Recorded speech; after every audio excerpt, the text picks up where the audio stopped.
Have y'all ever been on the Genshin Impact official Reddit? No? Okay, same. So, the other day, let me explain the origin story of why this all started. The other day, I went onto my Reddit, and sometimes I feel like I'm a little bit ungrateful for my Redditors, okay? Because we have 20,000 Reddit members in our official Reddit, which, in my opinion, is pretty damn good, okay? This Reddit has 1.1 million. What the f? Who turned this on? But I need to know, am I ungrateful for my own Reddit? Is my Reddit really that good? Or why are y'all saying hi, YouTube? Who said this was for YouTube? No. Quit this. Okay, no. We're not doing this. So I kind of just want to check out the Genshin Impact official Reddit.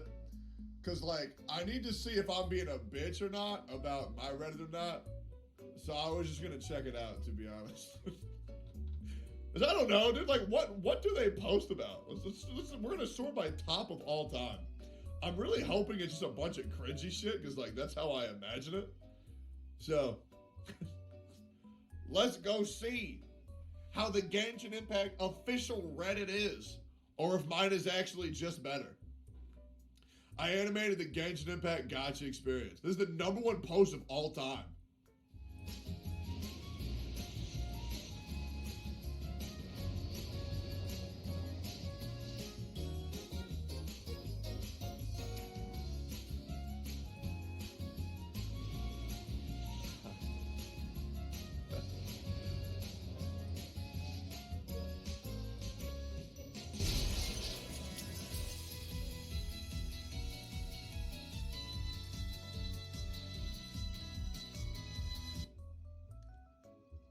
I like that post a lot because I got to block the main part of the video with my camera.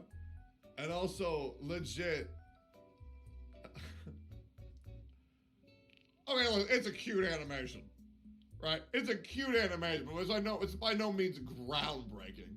Like, I don't know. It's literally like, yo, the summon sessions start off good, and then you get depressed. And I'm like, that's true. I don't know, man. Like, observational humor is just like, all right. Yeah, yo, pulls are fun, and then you realize the game fucking sucks with pulls. Doesn't even make me laugh. That post just made me depressed, because that's how it always is. It's too real. That's the problem. It's too real, dude. It's too real. One weird trick to take 0 damage. Quit playing Genshin Impact this moment.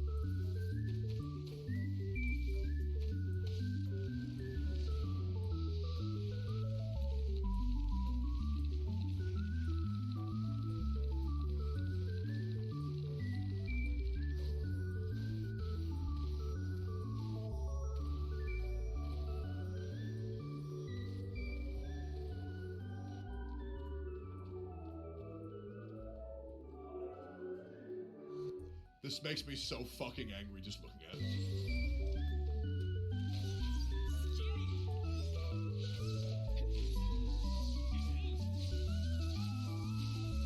Stop!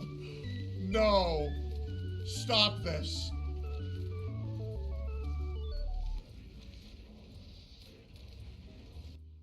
Let me tell you why you should be min-maxing all of your artifact rolls and playing 18 hours a day, because Genshin Impact is a very high skill cap game, and yeah, let me tell you why I sweat 50 hours every week on grinding my Genshin Impact characters, because otherwise the pinnacle— Hey! Stop playing the music!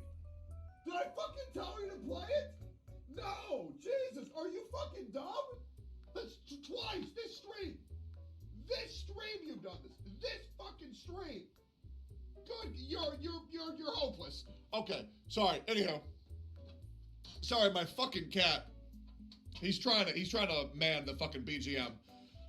He's trying to man the BGM. It's his first day. It's horrible. Fucking Krobus is terrible technician. Terrible technician. I thought you talked to your wife. She's at the vet.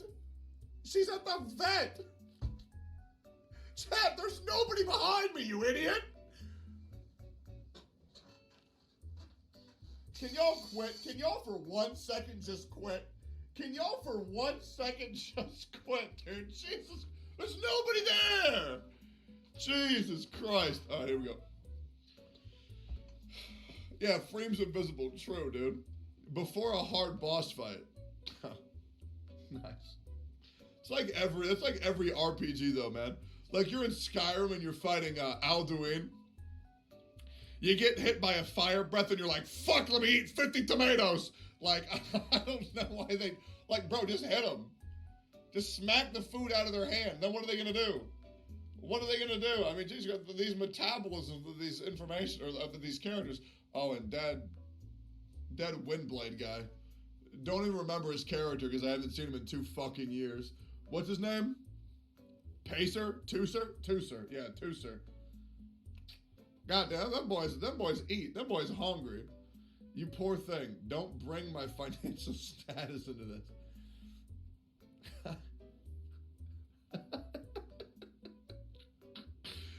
Okay, that's pretty good. I'll admit. I'll be real. The Mona that I knew, the Mona, you can look this up. Tectone ASMR. The Mona I knew would get bent over a barrel for a fried Teyvat egg. So it seems that her financial status has not changed. By the way, when are we gonna be able to go inside Mona's house? Like, huh? Oh, Zhangling X Big Fat Goba. That's cute, dude. I remember somebody drew me one of these with a small little girl and a big ass egg. That's adorable, dude. Didn't know Zhangling got an update.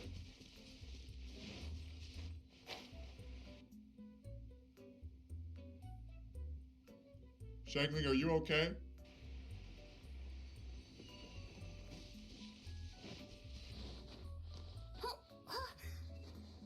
Zhangling, are you okay? Oh my god, dude. Oh my god. Alright.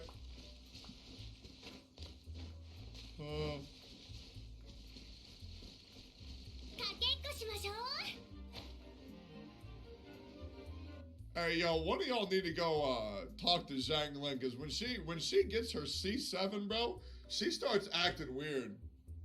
She starts acting a little bit weird, bro. She started acting a little bit weird. Jesus Christ. Okay, what's this? Cy Fisk? Oh, unlucky rubber ducky. It's funny because he hit him in the back of the head with the rock. It's funny because he hit him with a rock. Yo, that's hilarious. Ganyu, the ultimate sniper?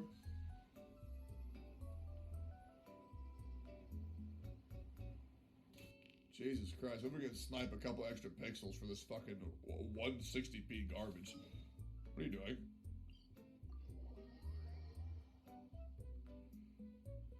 You're not gonna catch that.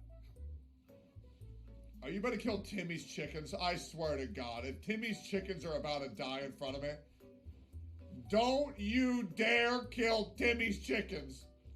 No! Timmy! Fuck, dude! His chickens! How's he gonna eat? Damn, dude, that's fucked up! Wait, a tragedy in 3 pairs. Oh yeah, dude! That was back when M-Tash was the most hated guy in the Genshin community. And then it became me.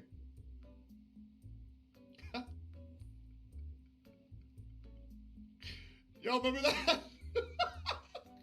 I miss those days. I miss those days. Back when like M-Tash was the big Genshin channel, so everybody shit on him, and then now I'm the big Genshin channel, so now everybody shits on me. And then people are trying to force the narrative of that, oh yeah, M-Tash used to be shit, but now he's changed.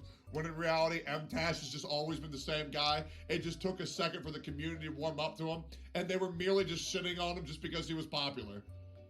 Like, the fact that people were even trying to pretend that M-Tash has changed whatsoever, he's always been the same dude. Right? He's always been the same dude. It's just, people wanted to hate on what was popular. So, that was bullshit. The shit that he had to go through for that was fucked up. It was fucked up. That shit was like, I remember that, dude. I remember this trilogy. God, dude, this shit had more content than Lord of the Rings. That was dope. He always says the same. Everything's okay.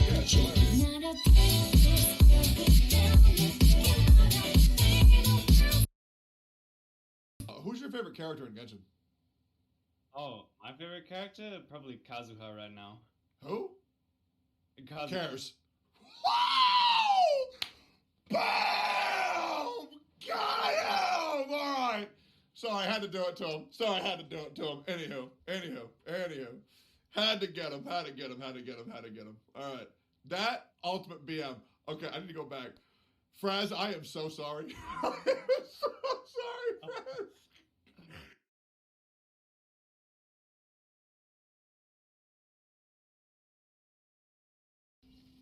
It looks so good, dude. And look at like the fucking handle. That's worth $10,000 right there. I know some of that philosophy stuff is kinda weird and can go over our heads, but I hope it helps someone. Eggy Star, it certainly did for me. Also, thank you Tecton for having very entertaining, intellectual, and quality streams and videos. Please follow and sub to Tecton on Twitch, YouTube, and join his Discord. Eggy lol. P.S. Thanks for your past Tartaglia build video, it helped me tons. Also chat spam, I agree, Gigatone for the big man himself so he feels better. Eggy bless, Eggy love. You too can get a donation that kind if you just pay him $100.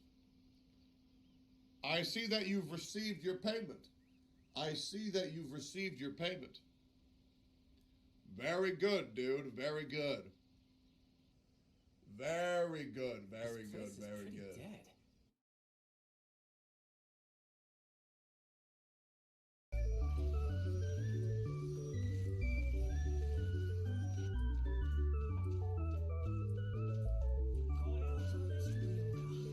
This makes me so fucking angry just looking at it.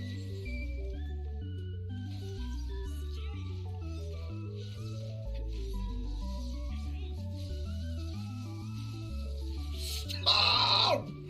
No. Stop this.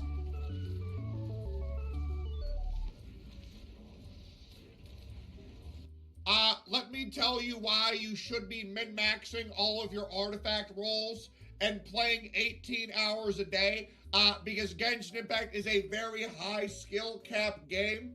It's a very high skill cap game, and yeah.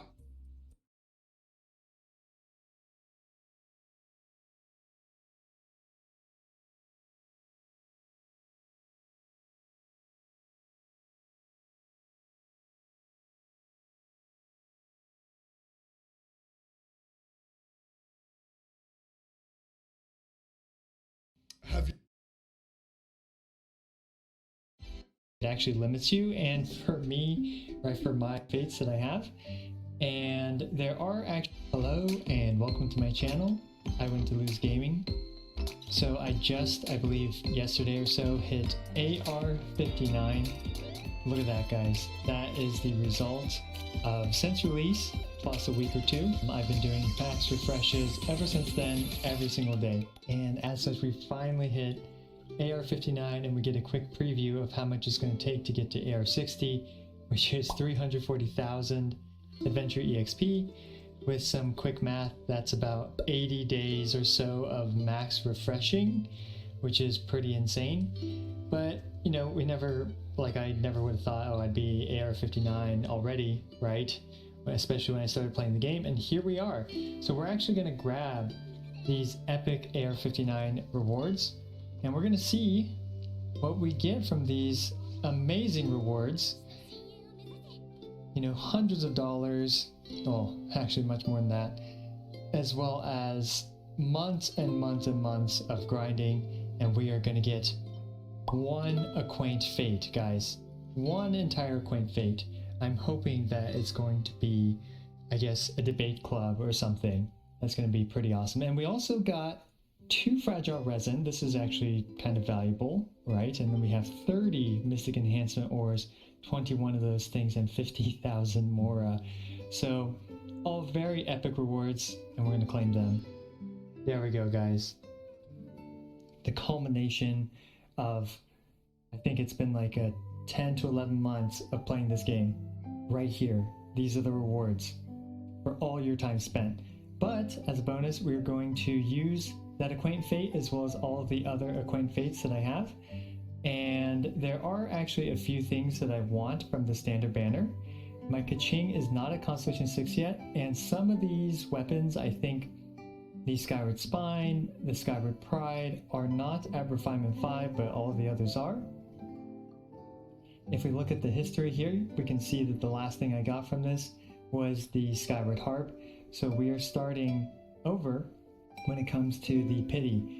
And hopefully we'll get a 5-star, but if not, maybe I will keep pulling until we do get a 5-star. But we will see how this goes. And we're just going to go through, and I guess I'll let a few of these play out. I know you guys provide me the feedback, hey, don't skip through them so quickly. But usually when I'm summoning for like a Constellation 6 character or a Refinement 5 weapon, you got to go pretty quick. Otherwise, you're going to be there all day. And that's just, it'd probably be like a 1 to 2 hour summon session if you actually, watch all these animation play out. Probably not that long, but it's definitely going to take a while. There is another character that I do want, and it's Kaya. I believe I only have 2 constellations for him, shockingly, and I have all the other standard, like Amber, Lisa, or whatever, at Constellation 6. So it's really just Kaya left. That needs a few constellations in order to get him to Constellation 6. And so far, not so great. Right, we've gotten Sucrose, we've gotten Favonius, the Favonius Warbow, I believe. And yeah. And we got another Sucrose, that's really interesting. Sucrose's splash art's actually really nice. I've never really taken the time to look at it. But beautiful artwork as always in Genshin Impact. They really never disappoint when it comes to that. Why don't we count the very last pull as the thing that I got from the AR 59 reward, that specific Acquaint Fate. Because yeah, I mean sure, it's just all thrown into the pool of however many Acquaint Fates that was. But yeah, we're going to count the very last Acquaint Fate that I use as the AR 59 reward. And maybe it's going to be a Kaching. And we got a Rust, right? This is a great weapon for free-to-play or, budget Youmiyas. And we've got 28 more.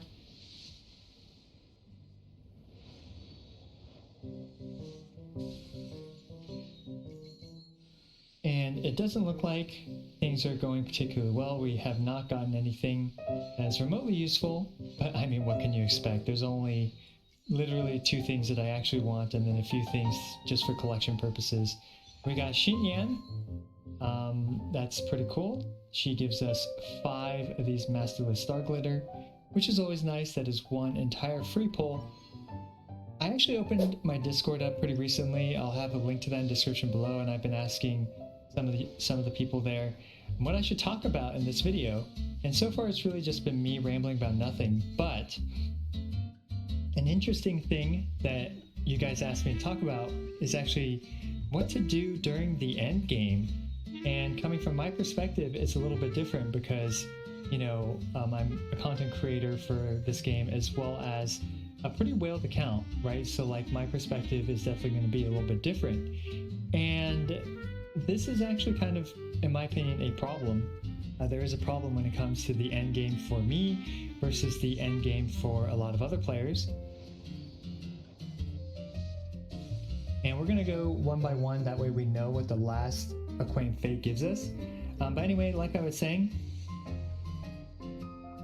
for the end game for me, there's actually a lot for me to do. And the reason for that is because my account is capable of, for example, speedrunning and world record times, right? I'm able to compete in that very, I guess, I kind of hate to say this, but kind of like the whale or Leviathan club, right? Because you really do need like a lot of these characters at Constellation 6, Refinement 5 weapons and stuff like that to be able to compete at that top level of speedrun times, right? We're talking like 10 to 13 second 12-1-1 times. We're talking like the OG abysses like 5 or 6 second clear times. Right now, there are some, you know, lower budget players that can compete in that regard. Like for example, back then when you could one-shot with a Constellation Zero child, right? But you know, those situations are very niche and specific. And that's the thing, is that for everyone else that's like not at that kind of mega whale or mega leviathan level where they can speed run and actually compete with the top times, you know, yeah, what do you do, right? Like, sure, you can, you know, do an abyss run a little bit quicker, right? But it's kind of, it's not quite the same as in like setting a world record. And this is it. This is the last Acquaint Fate. So we're gonna pull this and we're gonna see what we get. Here it is, hoping for a Kaching. Alas, it was not Kaching. It was the Slingshot, guys. This is my AR-59 reward. After so many months of playing and grinding in this game, we have gotten the Slingshot. Pretty epic, pretty awesome. But why don't we actually keep going until we get that 5-star? We're gonna go here, we're gonna get some. And oh yeah, I was talking about I'm using my star glitter on the Acquaint Fates. I think some of you guys are going to see that and you know, absolutely going to give you a massive headache just from seeing that. And yeah, I don't blame you at all. So we're just going to do a few 1 pulls to round it off to do 10 pull. But anyway, like I was saying, right, if you're not at that mega whale leviathan speed running competitive account level, right, you can get some quicker times or, you know, things like that, but really, yeah, there isn't as much to do for players like that. And also, you know, I'm a content creator and I do some theory crafting for this game as well. Both of those things definitely take up a lot of my time, right? So for me, you know, endgame is in an Excel spreadsheet, and oops, old habits die hard, I decided to skip that one. And yeah, you know, I spend a lot of, I guess, my endgame time in Excel sheets, you know, figuring out what I want to do with various characters, mathing them out, stuff like that. And I think, what are we at now? We started off with 50, I believe 7 or 58. And then we did 2 10 pulls, so we are at 80? Is that correct? So yeah, I think this is pretty much, why don't we do 1 by 1? I almost never do single pulls, but let's give it a try. We got Bennett, most overpowered character. But yeah, so like I was saying, right, endgame for, you know, players that don't theory craft, players that don't make content, players that don't speed run. I can definitely see that being a bit barren. And for me personally, because of, you know, the combination of all the stuff that I said that I do in this game, right, I still haven't done like most of the world quests in Inazuma. You know, I fairly recently finished the story because, my gosh, I just do not have the time for all this, right? And, but for everyone else, right, you guys just get through the story in a few days because you don't have these videos that take a lot of time to make, to, you know, pump out. And my gosh, I think we are at like 80 something. We got Jean, awesome. So we got 5 more pulls for that because Jean is at Constellation 6. No luck, we have not gotten the elusive Kaching. But yeah, so I definitely understand that perspective and that complaint, because if I wasn't making content, if my account wasn't at the level that it is today, being competitive to, you know, even accounts like Tony2's, then yeah, I honestly wouldn't have that much to do, right? I would do my abysses, I would, you know, try to build the characters, do my daily farming, resin stuff, right? All that stuff, maybe farm some materials, mine some ores, and those things definitely take time, right? But they do not eat up, you know, all your time. And in my opinion, I think that's a great thing, right? Because Genshin Impact actually kind of helps promote a little bit of balance in terms of your time spent playing this game, right? It actually limits you. And for me, right, for my kind of personality, where when I get into something, I really get into something, and I just spend a lot of time playing that game, you know, neglecting my wife, neglecting my kid, all that type of stuff. Oh yeah, now I have a kid, right? So now I can neglect him. And oh my gosh, those fireworks like tracked it all the way up there, but it didn't actually hit it. That's a shame. I guess next time I should charge it first before shooting the first one to scare the second one. Oh, there's something interesting as a composition that I wanted to show you, and that is my Sayu. She has the Song of Broken Pines at Refinement 5, and you know, not really the most pragmatic support build, but we're just gonna see how it goes, because Kiyomiya with attack speed is pretty funny. Like, look at that. Look at how fast she was shooting with the Song of Broken Pines attack speed buff. But just a fun support build for Sayu. Almost said Yomiya, not sure why I was getting them mixed up. But yeah, she can equip the Wolf's Gravestone, she can equip the Song of Broken Pines. Of course, neither of them give really the same amount of benefit as Kazuha does, right? Kazuha just gives so much more. But nonetheless, it is a fun and interesting way to play support Sayu, and it's obviously not accessible to a lot of people. Oh, like I was saying, oh no, I already scared them away. That's a shame. But can we get this one? We got it! Wow, those fireworks are... we have a meta use for these fireworks, because there's no way I'm shooting those birds out of the sky without those fireworks, right? I mean, this charge attack is like a meme, right? And it's actually funny. MiHoYo has really recently tried not to power creep characters, and honestly, I think this is a good thing, but sometimes it takes it a little too far. And what do I mean by that? Yoimiya does not even power creep Amber in the charge attack department, right?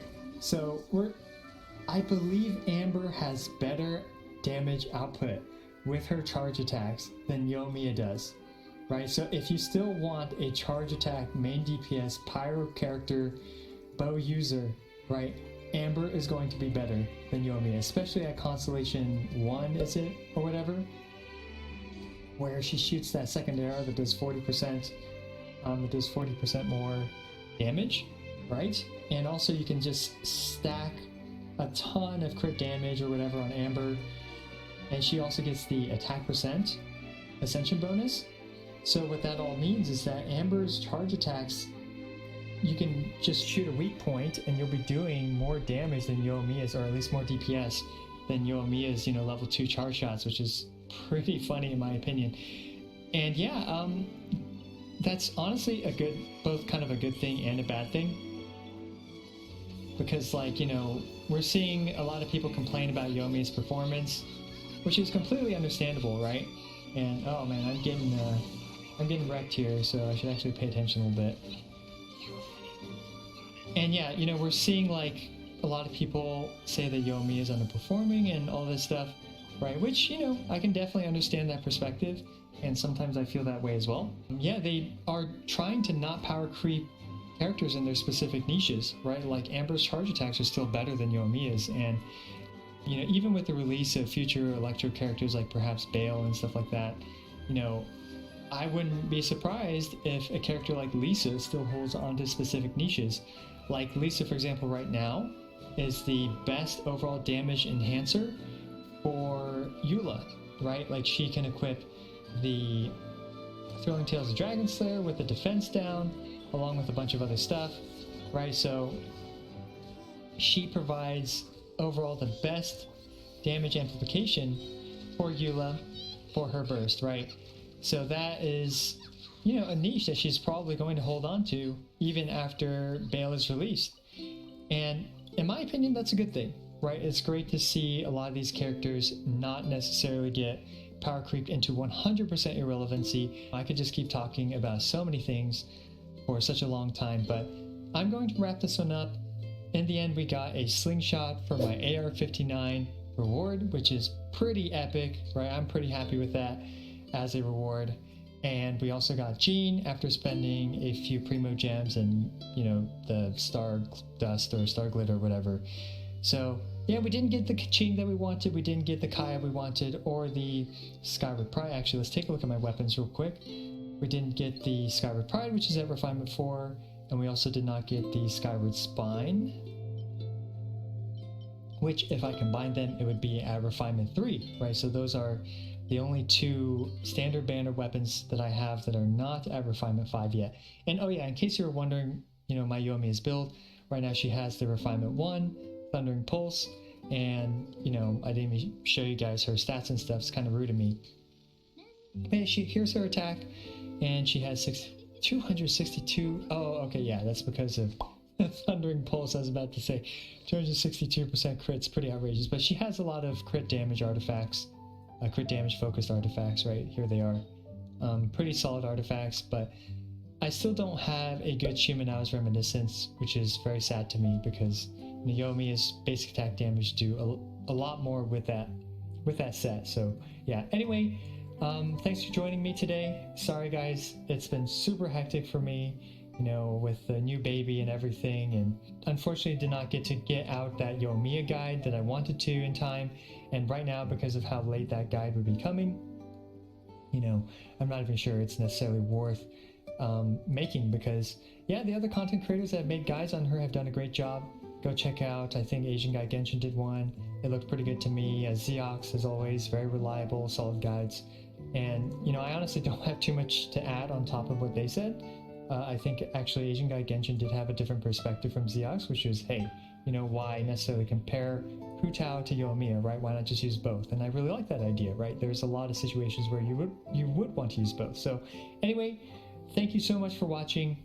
Really appreciate you guys joining me, and sorry I didn't have a full guide video on Yoimiya, but there's a few videos that I do recommend to watch instead of a guide that I would make. So as always, I appreciate every single one of you. This is I Want to Lose, signing out. Celebrate the new year with savings. Like this honey glazed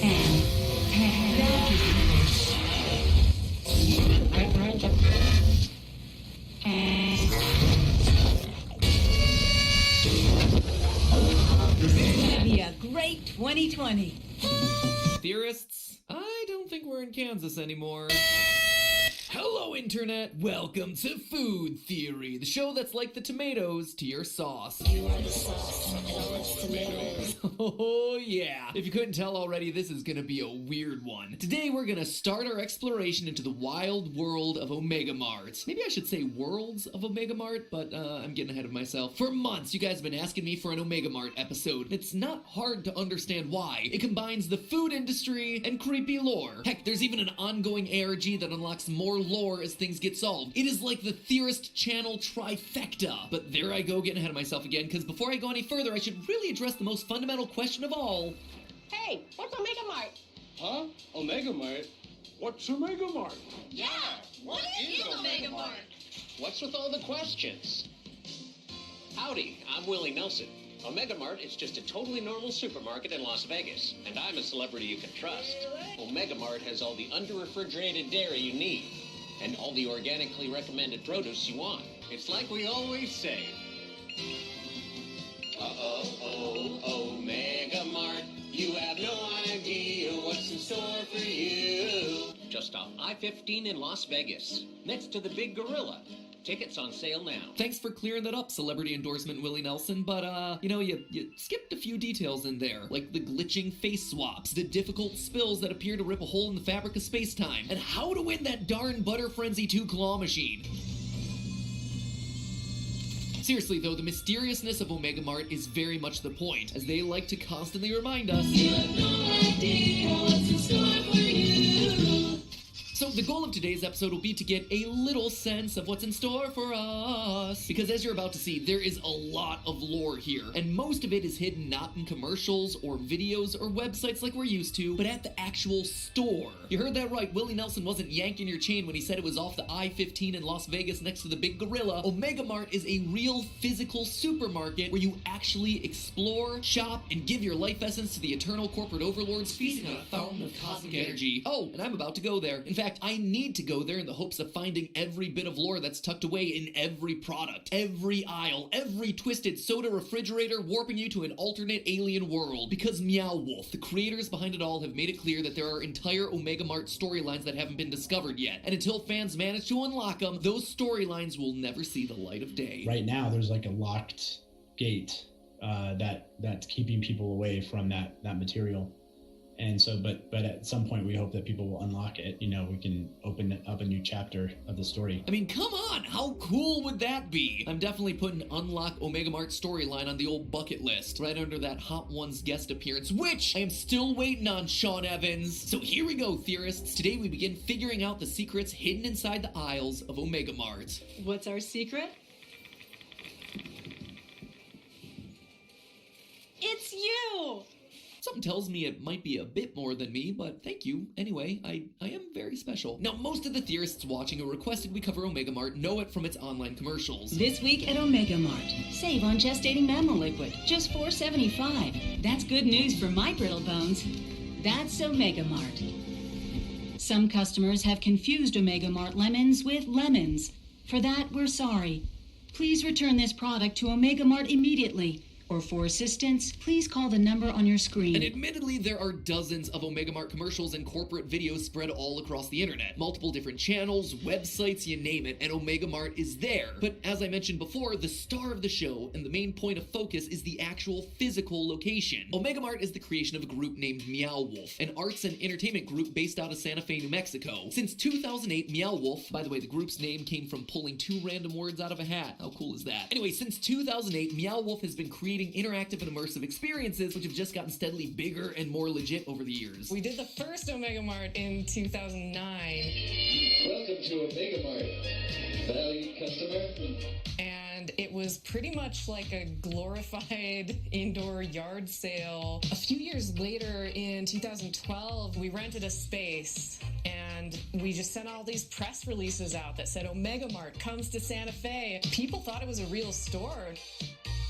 Like, we'd have to tell them, oh, I'm sorry, like, this is not a real grocery store. But then, following the success of their Santa Fe-based installation House of Eternal Return, which looks like it also deserves its own theory, come to think of it, Meow Wolf took a third crack at Omega Mart in 2020, this time as a permanent store in Las Vegas located at Area 51. Sorry, what was that? Oh, sorry. Yeah, makes sense. Sorry, Area 15, not Area 51. Kind of glad, too, because I'm not warmed up enough to do a Naruto run today. Now, when I say that this thing is a store in Las Vegas, that is the understatement of the year. I mean, first, you've got the store itself, filled with all sorts of actually purchasable products that are, well, they're all just a tad bit off. Often it feels like Omega Mart is run by aliens or machines who can't quite seem to get the whole supermarket thing quite right. Cans of sop form a pyramid in the middle of the store, the chicken is all heavily tattooed, and nothing says refreshing quite like a tall, cool glass of vegan goat pus. Might I recommend a side of leg to go with it? Point is, the sheer number of supermarket items that Meow Wolf and its collaborating artists have designed and manufactured for Omega Mart is staggering in and of itself, each potentially containing clues as to the overall mystery happening within these walls. But on top of all of that, there are actors portraying Omega Mart employees throughout the space that interact with you, the customer.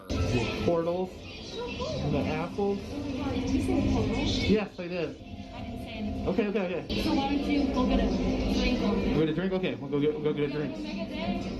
You too, thank you. It's like a twisted Disneyland. And just like Disneyland, there are lots of hidden secrets everywhere. Go through the right refrigerator case and Omega Mart has a portal where reality warps and spits you out into what they refer to as the forked earth. Ladies and gentlemen, we are a long way from the local super target. Robots, aliens, hazmat suits, portals, and alternate worlds. It's like you're stepping into something ripped straight out of Rick and Morty. I gotta be honest here, I haven't even stepped foot inside the supermarket yet, and already I feel like giving Omega Mart a round of applause. Not to mention my money. $9.99 for Kaleidospice? $49.99 for ham backpack? Just take my money, take it all! But for as much time as we can spend bargain hunting for the best deal on whale song deodorant or sniffing the various scents of verbal agreement air freshener, I do want to take some time to actually discuss Omega Mart's lore. And as you might imagine, it is spread everywhere. The physical supermarket, the secret forked earth through the portal, the commercials and corporate videos, the websites, and yes, that is plural, websites. So since I haven't been able to go to the store in person just yet, let's actually start online. When you visit omegamart.com, you're immediately greeted with a link to buy tickets, a corporate video, as well as some real GeoCities page builder vibes. But down in the corner, you're directed to 3 additional sites: Dramcorp, Jobs, and Employee Login. Since it's the first, let's start with the Dramcorp page. Oh, and friends, this is where things really start to get Kaleidospicy, because when it comes to the Dramcorp board, there's some serious backstabbing going on. As in, literal backstabbing. We quickly come to learn that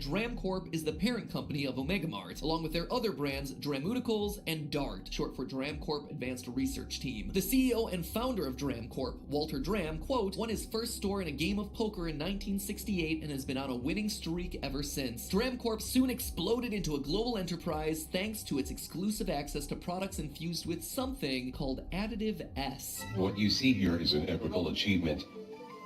A sophisticated biosupplement synthesized by the Dram Corp Advanced Research Team. We call it Additive S. All natural and completely safe. In late 2020, in a post on the Dram Corp website, Walter announced that he planned to retire, and he publicly named Kaz Matsumura, the company's VP of Future Ability, as his successor, which probably came as a surprise to some considering his own daughter, Cecilia Dram, was currently serving as the company's VP of Tomorrowment. However, just a few months later in early 2021, Cecilia made an unexpected and rather cryptic post of her own, explaining simply that her father had moved on and that she now would be taking over as acting CEO of Dram Corp effective immediately. Not Kaz Matsumura like everyone had planned. Something suspicious is going on here, especially when you consider that we've heard nothing from Walter Dram since Cecilia took over. But the corporate intrigue goes much deeper. What is Cecilia doing now that she's at the helm of Dram Corp? Well, it comes back to Additive S. See, Additive S seems to be Dram Corp's branded concentration of a material called Source. Despite Dram Corp's claims that it's completely safe, Source actually seems to be a really dangerous substance capable of doing some weird stuff, like making things a bit more alive than you'd expect, and creating difficult spills. Difficult spills may cause unsafe situations such as tripping hazards, misplaced customers, and equipment failure. People sporting hazmat suits and other protective clothing are a common sight in both Omega Mart and Dram Corp's Forked Earth facilities, with Source spills and leaks seeming to be a major reason why. So, what is Source then? Well, judging by an incomplete post made to Dram Corp's website, Source appears to be a physical manifestation of desire. And wouldn't you know it, but one of Cecilia's first acts as CEO was to announce a new process where unlimited desire can be drained, as well as, quote, a spectrum of innovative new products hyper-localized for peak consumer desirability. In short, Omega Mart seems to have a magical substance that can be infused into their products so that when consumed, people become addicted and want more. It turns them into the universe's most satisfied customers. Our studies show Additive S increases customer satisfaction by up to 700% over a comprehensive range of products. And where are they getting that source? Us. At least partly from us. After making us crave their products, Omega Mart drains that desire from us and adds it back to the source. You see, there's one particularly interesting attraction at the real-world Omega Mart location, a slide. When visiting the store, customers will have the opportunity to ride down a slide with Omega Mart employees cheering you on. Hold on, what did they say? Thank you for adding your human element to the source? Folks, it sure seems to me as though Cecilia Dram's exciting new initiative is to use Omega Mart's own customers to source the, source that it uses to synthesize Additive S. But what is the long-term goal here? Just to addict more consumers and sell more products? Not by a long shot. Cecilia isn't just using the source for boring old groceries, she has big plans that clash with her father's vision. In one video you can only see in store, and that we can only see thanks to this video on the Carpetbaggers YouTube channel, thank you for uploading that, Cecilia has an argument with her father in the source well about a girl named Marin. Marin is special, Dad, in so many ways. She's going to change everything for us.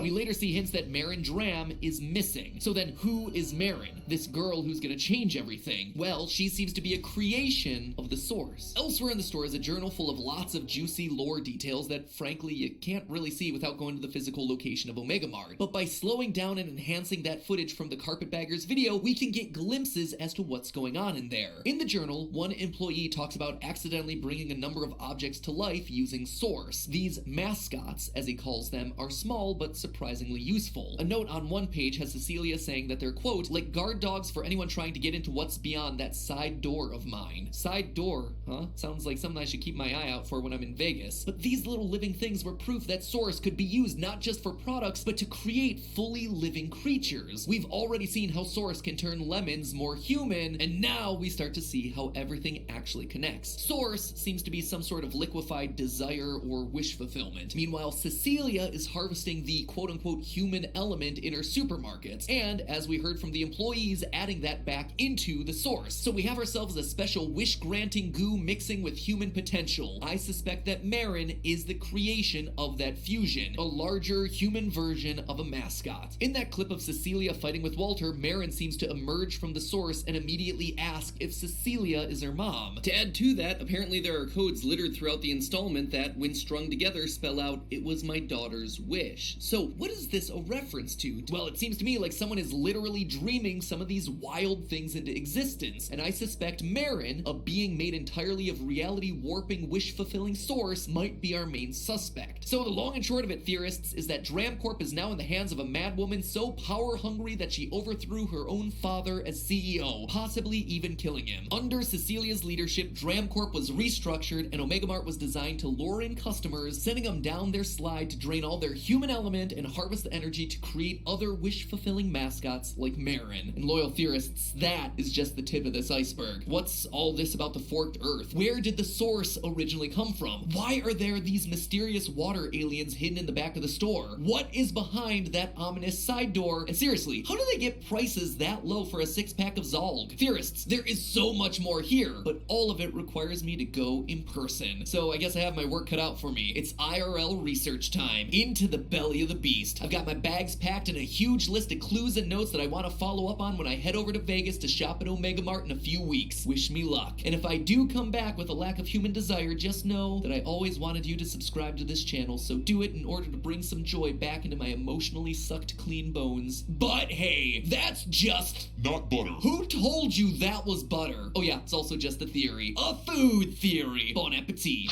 Theorists, thanks for watching, and be sure to tune back in once I get a chance to absorb everything Omega Mart has to offer in person. I'd also like to thank Jacob the Carpetbagger. The footage that he took inside of Omega Mart was really helpful, especially when we weren't able to get out there in person up to this point. So be sure to check out his channel, show him some love for doing the awesome job of uploading that onto the internet. Link to his video is on screen right now. Hop on over to his comments and tell him to try the mammal liquid, that it's delicious. That's what Omega Mart calls milk, so that's some context for that one. It'll be fun for him to see his comments suddenly filled with a bunch of mammal liquid wheat squares jokes. Anyway, as always, friends, bon appetit. I'll see you all next week.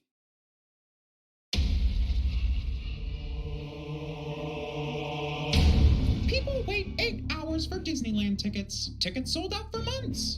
Disney Plus, winning in the streaming wars, solidly number 2 in the streaming wars, passes 100 million subscribers. Disney stock surges. You thought a little virus could slow me down? It just made them all hungry for more. More of me. I own everything. Everything.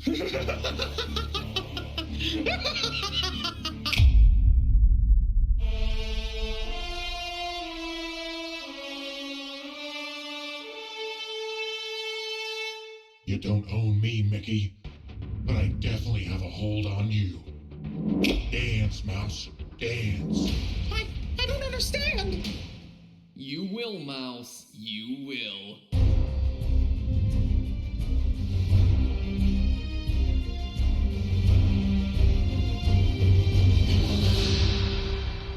Hello, Internet. Welcome to Game Theory. The show at 10 years old isn't old enough to drive, but is probably still older than most of the kids playing Fortnite. Speaking of being old, a quick plug here for our sponsor, Rocket Mortgage, and our appearance over on their Rocket Learn YouTube channel. Recently, Steph and I were interviewed over there on their new series, Big Change, about what it means to be mature adults having to organize our living space to maintain sanity while also working at home. And after 2020, I think we've all had our fair share of tips and horror stories. So if you're interested in learning from our 10 years of ups and downs, check out that episode. Link is in the top line of the description or at the end of the video. So, it's been a while since we last checked in with Epic Games, creators of the global flossing phenomenon Fortnite. Now, if you'll remember last August when everyone was talking about how Fortnite was pulling a move to try and avoid a 30% payment fee for V-Buck purchases, we did a video over here on the channel covering how everyone was missing the real story. That Epic's biggest plan was to create their own competing app store to compete directly against the Apple App Store and the Google Play Store. This shouldn't have been some obscure piece of hidden information either. It was right there in the legal documents that anyone could read, but apparently did not read. Our main point in that episode, though, was that if you hear the word Epic and all you think of is Fortnite, well, you're actually missing the biggest picture of them all. Remember, Fortnite Battle Royale came out a mere 4 years ago, which, come to think of it, feels like a lot longer. Man, the last 2 years have just vanished from my mind. Anyway, Epic is a company with a history dating all the way back to 1991, and this whole missing the epic forest for the Fortnite trees seems to be a much bigger trend as it relates to the company. People keep underestimating them and missing how powerful they really are. Because Epic doesn't just have the splashiest, headline-grabbingest game to come out in recent history, oh no. They have a much bigger, much more powerful secret weapon that everyone just overlooks. One that allows them to control not just games, but entire other industries. A weapon with an unreal amount of power that we're all aware of, but don't really give a second thought to. Epic's unreal secret weapon is...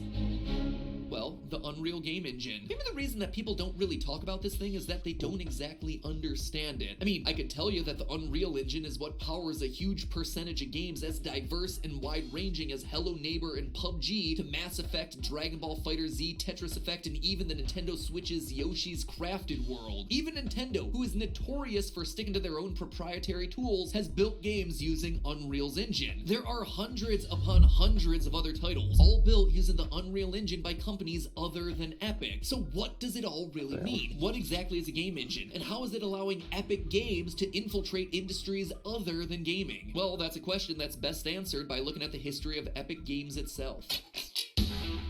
I think we're all familiar with Doom, which basically spawned the first-person shooter genre back in 1993. It wasn't the first FPS. Wolfenstein 3D came out a year earlier in 1992, but Doom basically ignited the genre to the point that for years, any other shooting game that involved walking down in a first-person perspective was called a Doom clone. One such clone that began development during the 90s was a game called Unreal, created by none other than Epic Games. Though at the time they had the totally tubular company name Epic Mega Games. Epic's founder Tim Sweeney saw the success of 1993's Doom and 94's Doom 2 and realized that it would be hard to compete. Unreal's development didn't start until 1995. He would be stuck playing catch-up forever. So instead, he had an idea. You see, the development of Doom 2 looked a lot like the development of Doom 1. Large portions of the sequel were being built from scratch. Even though they were creating a sequel to an existing game, in a lot of ways the development process looked like they were reinventing the wheel. But what if it was possible to create not just a standalone game, but rather a framework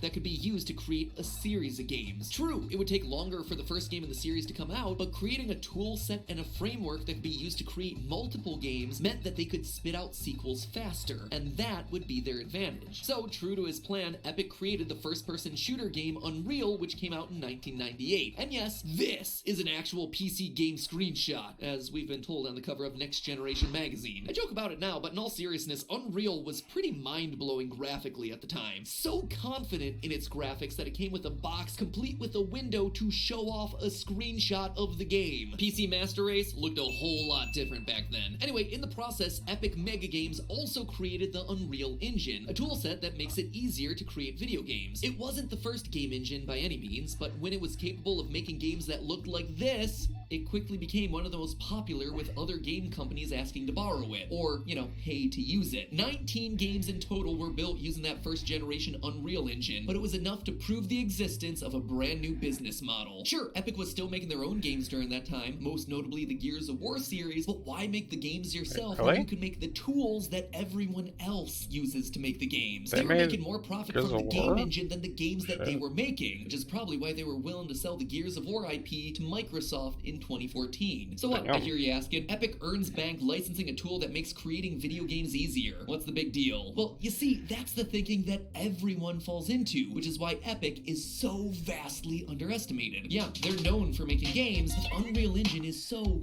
much more than that. Remember The Mandalorian, aka the reason you started a Disney Plus subscription a year ago and you still haven't gotten around to canceling yet? Almost none of that show was shot using practical effects. Almost the entire show was shot on a soundstage in Manhattan Beach with the vivid and memorable settings all being computer generated. Now, that alone is no big surprise. After all, green screen is nothing new. Star Wars has been shooting on a green screen ever since The Phantom Menace back in the 90s. But what's different is that the world of The Mandalorian was created using the Unreal Engine. Director Jon Favreau had access to the virtual set in real time. He could look at the virtual set to plan shots, rather than having to shoot everything against a green screen and not have a clear idea of how it's going to turn out after the computer animators get to it. Unreal renderings can be projected onto backgrounds in real time. So, say for instance a superhero's battling against a CGI monster. In the olden days, these actors would pretend to fight whatever is eventually edited onto the green screen. The Unreal Engine, however, allows studios to project a near movie-ready monster on screen for the actors to see and interact with. That in turn is going to cut down on production funds, editing time, costs. Heck, you can shoot the whole movie in one big green room. And with more and more movies being less and less real and more like video games, the power of Epic's Unreal Engine in the movie business becomes dominant. And that's not all. The application of game engines goes beyond media and entertainment. There are virtual realty. Yeah, I said that right. Virtual realty, as in realtors, people who sell houses, who make use of virtual reality headsets to give people the experience of what it's like to stand in a home without actually having to go and stand in that home. But those virtual reality simulations of houses have to be built somehow, and they're built using the same types of game engines that virtual reality games are built in. ZipView, for instance, is a real estate company that allows you to tour virtual versions of houses powered by, you guessed it, the Unreal Engine. I mean, think about it. If you're trying to create a virtual house tour, you need to have something that can provide realistic rendering in real time as you walk around immersed in a virtual space. Even taking into account things like how the light will shine through a window, or what a room will look like during different times of day. These are all things that are novel in the world of VR house tours, but they're all things that video games have been offering for well over a decade, which makes a game developer tool like the Unreal Engine the ideal place to build a virtual house tour. Did that example seem too small and specific for you? Okay, how about this? The US military uses simulation tools that were built using the Unreal Engine. Again, simulations of a bunch of virtual soldiers running around on a battlefield shooting at each other is kind of the thing that a lot of game engines are built for and used for. The US military simulations just happen to be more realistic than your typical COD match. Oh my god!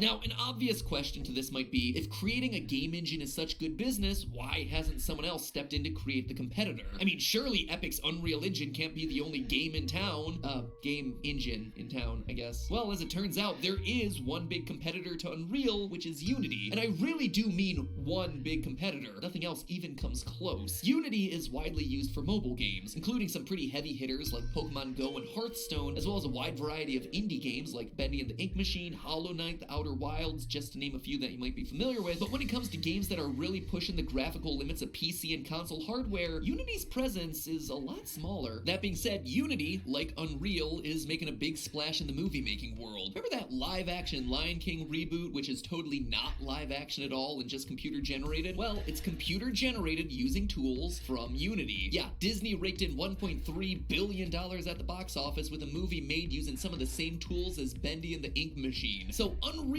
isn't the only game engine out there making waves outside of the game industry, but it doesn't have much competition apart from Unity. In fact, Unreal and Unity kind of have what you call a duopoly in the game market, a situation where two companies, as in a duo of companies, hold all the market share, sort of like Android and iPhone, as opposed to a monopoly where one company holds all the market share. But if creating a game engine is such big business, then why don't more companies do it? One word: money. It's expensive. Part of the reason other companies started licensing the Unreal Engine as early as 1996 and continue to use modern versions of the Unreal Engine to this day is so they don't have to invest in building that technology themselves. Epic's own Tim Sweeney says, quote, "The cost of building an engine now is hundreds of millions of dollars, representing the work of hundreds of people for many years. You can't build an engine that's just good for one type of game anymore. The economics don't work." And he's not wrong. EA tried to use their own proprietary engine, the Frostbite engine that powers games like Battlefield and FIFA, to make Mass Effect Andromeda, and,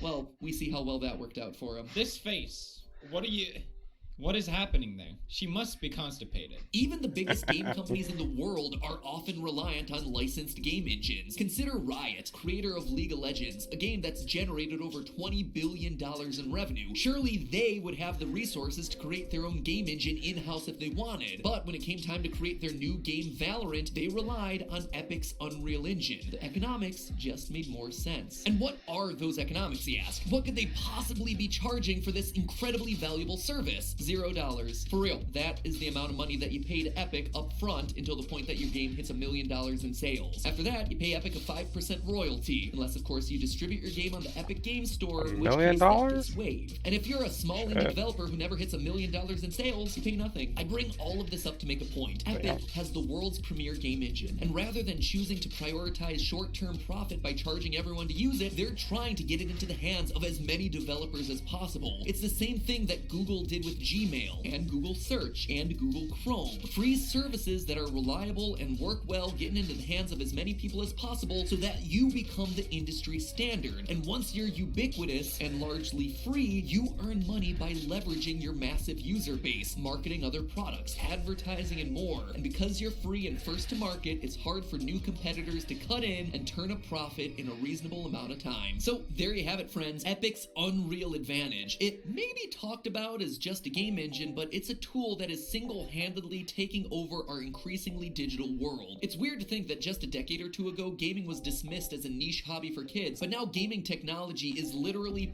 powering the world, be it our movies, our military, or even allowing us to virtually tour our future homes. And let me tell you, those virtual tours are important. In the aftermath of COVID, working from home has become the new normal for many of us. Working from home, not just for YouTubers anymore, but taken from Steph and I, it is not all business on top, sweatpants, or less down below. Maintaining sanity while working from home can be hard, especially if your physical space isn't set up to help your mental space. And that's true whether you're talking about an apartment, a condo, or a home. We've been through it all. So if you're interested in how you can set up your home for long-term success and sanity, we shared our best strategies with Gabe Bolt over on his new show, Big Change, on our sponsor for this episode's channel, the Rocket Learn YouTube channel. Link is on screen right now or down in the description below. If you've ever wanted to set your work from home situation up for greater success, have a listen. I've learned the hard way that there are some very easy traps that you can fall into that I'd love to share, but you have to click the link. Head on over to their channel and leave a comment that says, Kitty says thanks. Anyway, click on that link below to get those tips. Hey theorists, Matt Pat here. So recently I got to interview Dr. Anthony Fauci, who for the past 18 months has been on the front lines of all things science as it relates to the coronavirus crisis. Roll the clips. What are some of the common myths or misconceptions about COVID? The biggest myth is that a substantial proportion of people still think this is a hoax and it's fake news and it's not real. That seems astounding to me. But ever since that interview, I've been thinking nonstop about the dominoes that COVID-19 has started to topple over. The ripple effects that'll have impacts years after we're actually through this thing. I mean, we see every single day in the news, headline after headline, about its effects on the film industry, about movie theaters, about small businesses. But what I wanted to focus on today is its effect on the games industry. Because at this point, as the US slowly starts to open up, as we inch closer and closer to vaccines, as the daily cases, I don't even know at this point. Guys, when they said to flatten the curve, they meant the x-axis. Flatten it towards the x, not the y. This is the wrong direction. Anyway, now is a time of reflecting on how far we've come and where we head to next. Because unlike a lot of other industries where COVID brought nothing but misery and lackluster sales, with gaming, it's actually been a lot more of a mixed bag. But the most fascinating thing about all of this is that the changes don't just go away when COVID disappears. The ripple effects that this thing has started are gonna resonate 5, 10 years down the line minimum. Heck, some of the things that we're going to talk about today might have an impact decades later. And these are the sorts of things that aren't going to be tracked all the way back to 2020 when they actually started. And let me be clear, not all of this is bad news. I know that sometimes I tend to play up the doom and gloom angle for stuff that doesn't matter, like Mario Kart will kill you or Sonic is secretly slow, whatever. Doesn't matter. But when it comes to this, real world stuff affecting real world people, yeah, an honest, truthful discussion is really important. Because here's the fact, friends, the status quo has fundamentally changed. And we, as fans of this industry, need to know how it's changed and where it's going if we're going to continue to support this industry and the people who work in it. And on that note, here's actually one of the conclusions of the video that I'm going to get to later, but just want to cut to the chase right now. If you're a budding game developer, coronavirus might just have opened up the most exciting opportunity of your life. 2021 is your chance. But we're going to get to that later. So let me transform into my animated self, and let's begin.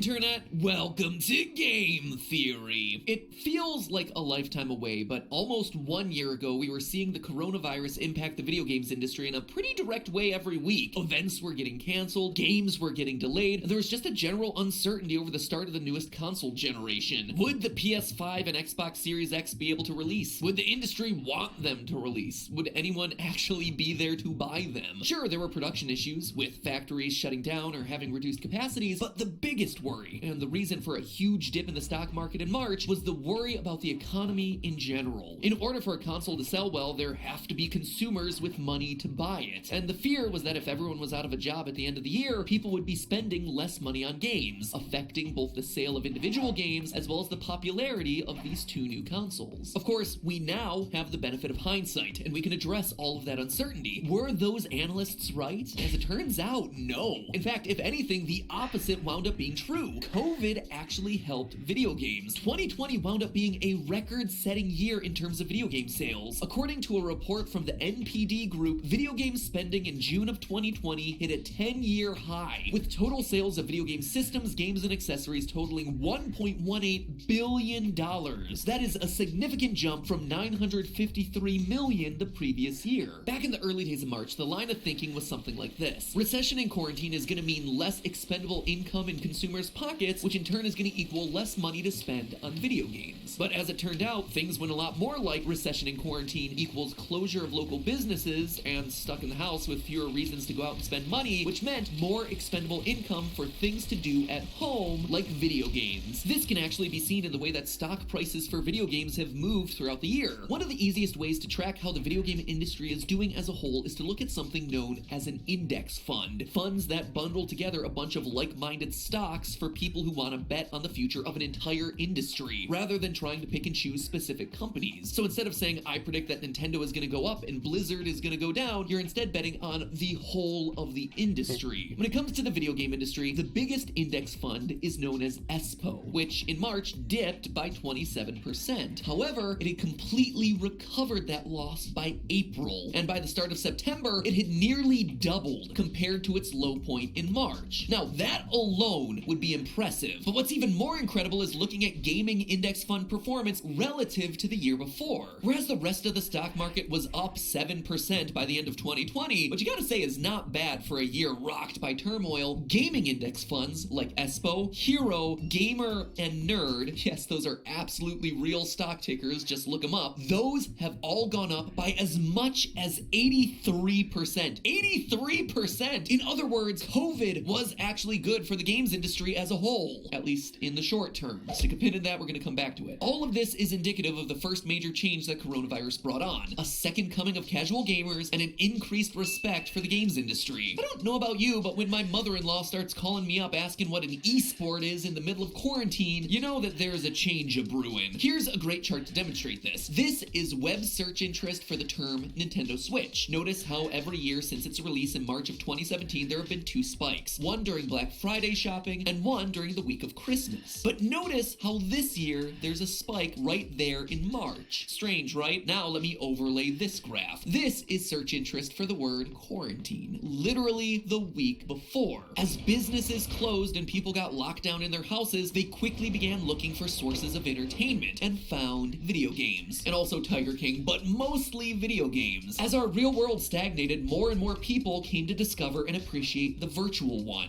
Companies began creating merch lines in Animal Crossing to promote their products in real life. Concerts were held not in arenas, but in Fortnite. Institutions like colleges held graduation ceremonies in Minecraft, and museums taught classes in Animal Crossing. Jackbox games played over Zoom became the new nightclubs. ESPN wasn't airing new games in stadiums, they were airing top basketball players duking it out in NBA 2K. In short, many people who had only been lightly exposed to games in the past suddenly became gamers overnight. The pandemic brought with it an influx of casual gamers that hadn't been seen since the heyday of Wii Bowling. Think it's a coincidence that Fall Guys was such a huge hit this past year? Or Among Us? Casual games that are easy to play but with high skill ceilings. Social and fun to play with friends or with strangers. Bright and colorful with goofy looking characters. All things to take us away from the dreary reality of a virus-soaked world. Get us to laugh at a time when humor was so desperately needed. And whereas Fall Guys required some platforming ability for it to stay interesting, Among Us required nothing of of its players, which is why it was the one that was able to reign supreme. Oh yeah, and seeing the smash hit of these two games, you know that the AAA market is going to try to replicate the successes of these as soon as they can. So expect these bright primary color aesthetics to be showing up in a lot of games over the next 2 years. But hold the celebration, friends, because we've only talked about half the story. Everything that we've talked about so far has been about the consumer side of the equation, how much money people are spending on video games, and how gaming has grown in its player base. Now it's time to talk about the more important part of the equation, the creation of those video games. And here's where things start to take a little bit of a turn. Now, obviously, there were delays in game releases. No big surprises there. But what's easy to overlook is how one big delay in a console release year can shape the industry for years to come. The need to push Halo Infinite into 2021 seems to have really set the Xbox Series X back a good ways behind the PS5, with data showing that the PS5 captured 65% of the global market in 2020. Sony sold 4.48 million units of the PS5, as opposed to Xbox's 2.4 million. Sony nearly doubled the performance of Microsoft. While people online were showing off their playthroughs of PlayStation titles like Miles Morales, Demon's Souls, or heck, Bugsnax, not a particularly deep roster by any means, Xbox players were making memes of their consoles overheating. And that means that Microsoft is now having to play a big game of catch-up to promote and sell their newest system. One bad year with one major delay may have just shaped the entire course of this console generation. But what may actually be more meaningful and more impactful to the industry are the canceled industry events like E3 back in June and Tokyo Game Show in September. Now, you might be thinking E3 being canceled is no big deal, and yeah, I'll admit I already practically watched the entire event streamed on Twitch. Pretty much every company at this point has come up with their own streaming events to get their game announcements out there. So why does it matter? Well, it matters a lot to the association that organizes and runs E3, the ESA, the Entertainment Software Association. Besides running E3 every year, the ESA has played a pretty important role historically in keeping the games industry self-policing, like creating the ESRB rating system during the 1990s moral panic around video games. They were the ones able to get video game makers to put warning labels on their own product so that the government didn't have to get involved. Back in 1994, there was actual talk of passing a Video Games Rating Act, which would have authorized the government to fulfill the role of rating video games. In the end, the legislation never passed. Instead of a government office deciding what video games can and can't be released, we have the ESRB rating system, thanks in large part to the ESA. More recently, they've been lobbying Congress in support of loot boxes. When the Protecting Children from Abusive Games Act was introduced in 2019, the ESA contacted the senator who introduced the bill, saying, quote, "Numerous countries determined that loot boxes do not constitute gambling. We look forward to sharing with the senator the tools and information the industry already provides that keeps the control of in-game spending in parents' hands. Parents already have the ability to limit or prohibit in-game purchases with easy-to-use parental controls. Take from that what you will." Quote-unquote, educating members of Congress is a big part of why the ESA exists. According to one report, the ESA spent $1.1 million on lobbying in just the first quarter of 2011. For comparison, that is more than Facebook and Google spent on lobbying that entire year. Of course, Facebook and Google have grown quite a bit since then, but still, that is an impressive statistic. And hiring lobbyists costs money, and that money has to come from somewhere, and historically, a significant portion of the ESA's revenue has come from events like E3, which admittedly was already on a downward trend, but coronavirus absolutely decimated that. If the ESA loses E3 as an ongoing revenue source, it could also impact their ability to lobby Congress on behalf of the games industry. And regardless of whether you think that's a good thing or a bad thing, it is certainly a thing that will absolutely impact the industry for years to come. Another industry conference that's less widely discussed, but probably more important, is GDC. If you've never heard of GDC, well, it's probably because it's not for you. The letters stand for Game Developers Conference, and it's an annual gathering of game developers from around the globe to get together to discuss the latest tools, technology, and techniques that they're using for making games. So you're probably thinking, big deal, a bunch of 400-level college lectures about highly specific stuff in video games. It's another thing that can just be streamed, and technically you'd be right. GDC did in fact do virtual talks in 2020. However, there's another part of GDC that's just as, if not more important than the presentations, and that's the networking. You see, GDC is an industry gathering where companies can gather and have business meetings, or start the conversations that lead to future business meetings. For instance, Microsoft has people from the id at Xbox program who go to GDC to talk to indie developers about getting their games onto Xbox, and plenty of indie indie developers go to GDC to talk to publishers, both big and small, about the possibility of getting funding to publish their game. Fun fact, one member of Team Theorist actually went through that entire process several years ago. What started as a 10-minute tech demo and a dream by 4 indie game devs fresh out of university turned into a relationship with a game publisher that allowed them to expand their team to over a dozen people and spend the next 3 years working on a fully fledged game. No exaggeration, that week-long trip to GDC and the personal meetings that happened there were life-changing. While GDC did do online talks this year, a live stream isn't the kind of thing that can replace that sort of networking. How many students aren't going to get the job as a concept artist or a programmer when they would have if they had just met a recruiter at an event like this? How many indie studios aren't going to find a publisher to fund them because they didn't have the opportunity to meet the right people? The impact of an event not happening can be invisible to a lot of us, but it doesn't make the impact any less real. So in general, the takeaway here is that there is a lot of talent in the market right now, all of them looking for work. So find teams, promote yourself. Heck, use the comments of this video to promote yourself or a new project that you're working on. Share this video so that you have a forum to find each other. Take this time now to start a dream project and find others like you. It might feel like you're alone, but you are not alone. And you guys are stronger working together to get through this difficult transition period. And this leads me to the last big point, which is that video game development in general has slowed down, and we need to be okay with that. According to a gamesindustry.biz article posted on March 5th, the effects of the coronavirus on game development in East Asia had already started to crop up as early as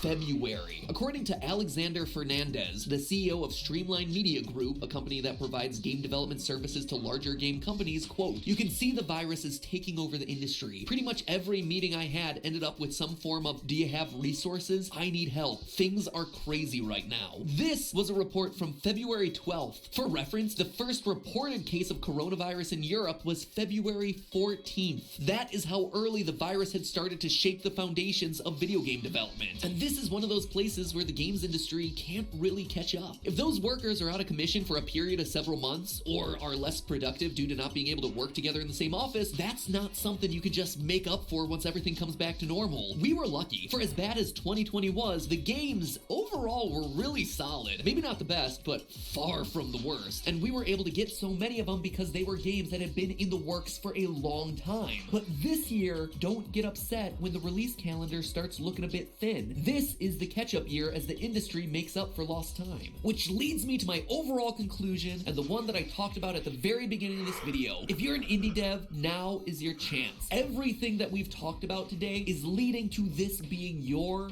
big break. This is the gap year, where you can be the biggest title in the market. Just like with Fall Guys and Among Us last year, as the massive companies continue to try and get their ships back on course, you can be the speedboats swooping in to be first to port. This is the opening where you can become the most talked about game. Because we're not done yet. The pandemic is still going on. We're closer, but we're still not through the woods. And because of it, there's still a need for entertainment. There's just less entertainment available to fill that need, which means that it's an opening for you and your idea. The pieces are in place for you. The talent is out there looking for projects to collaborate on. Hopefully they're down in the comments talking about exactly that. The consumers are still stuck inside their homes waiting for something to play. You know what people are looking for because I talked about the trends in the games industry that were successful. Now they just need the games. The question is, will you be the one to deliver? COVID has been terrible for countless numbers of reasons, but it might just be the most positive thing to helping your next game idea get its big break. But hey, did you know that video games weren't the only market positively affected by the coronavirus? Did you know that between March 15th and April 6th, the number of active monthly listeners of ambient music more than doubled? And the number of people streaming classical music was up by over 500%? Yeah! Stream that, Chopin! Who's a Liszt stan with me? Franz Liszt, you know, composer, one of my personal favorites. Stats like these show that, hey, we're all looking for a way to chill out these days. And if you're like me, you probably want a nice quality pair of earbuds to drown out the world's utter chaos. Especially when you're stuck in a house with other people for months on end. One of whom is a toddler that sleeps for 2 hours in the middle of the day and can wake up at the drop of a hat. Earbuds are the things that are gonna help keep you sane.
That's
funny.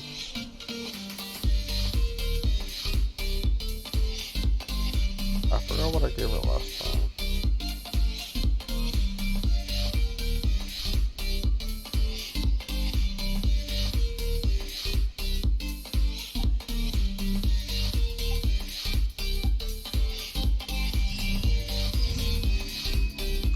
I don't remember.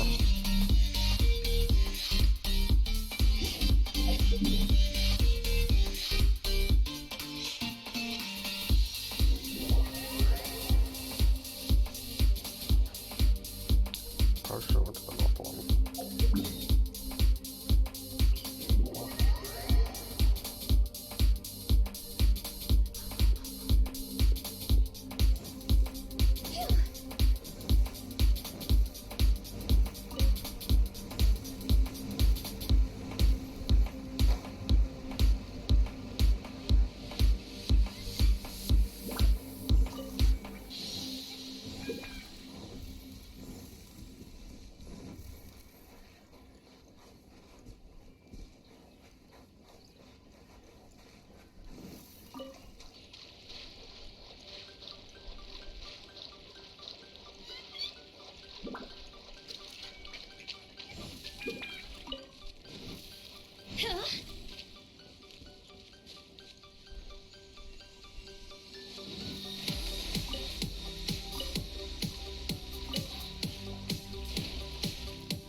I already killed the other one. Nice.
just another one I installed. Oh my god, how am I still finding these? Did I solve this one?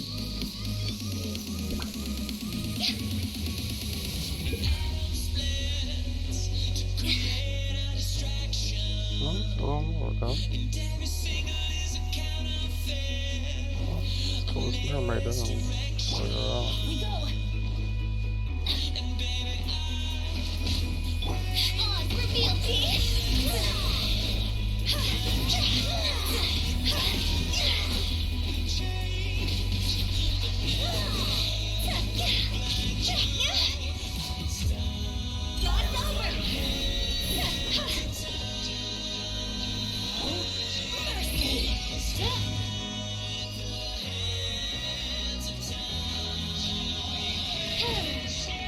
No.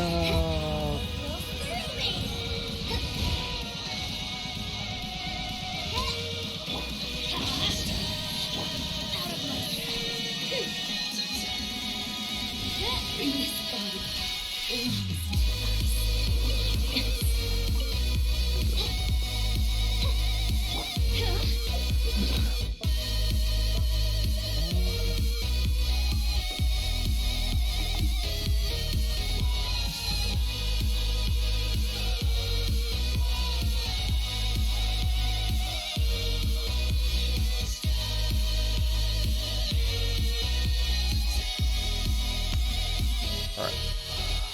I need cigar, I don't know.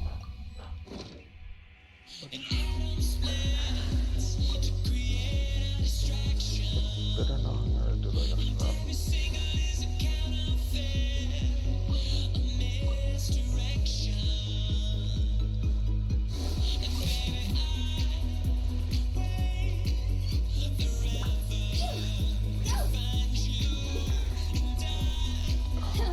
Not believe it.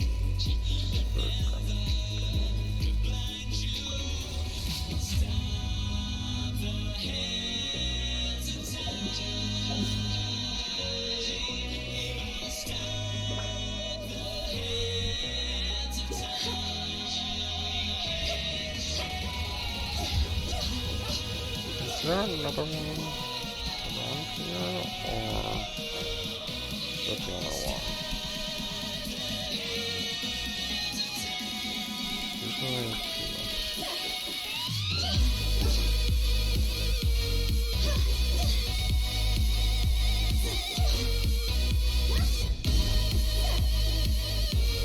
So I'm not missing one.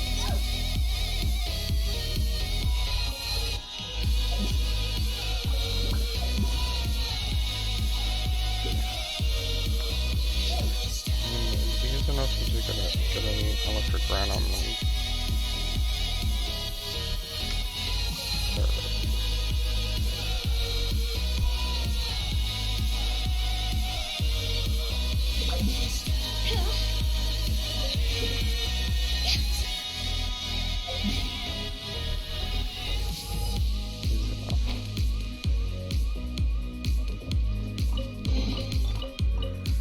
It's always in the middle of nowhere that I find this.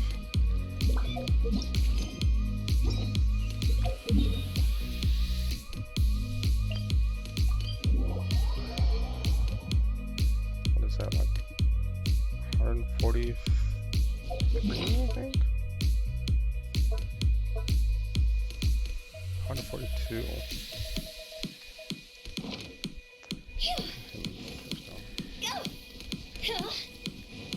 Want a taste of my hammer?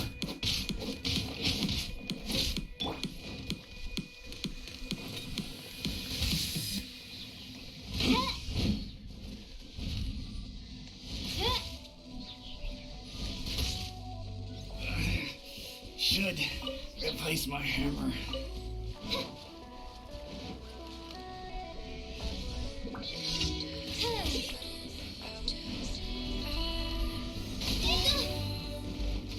Oh my god.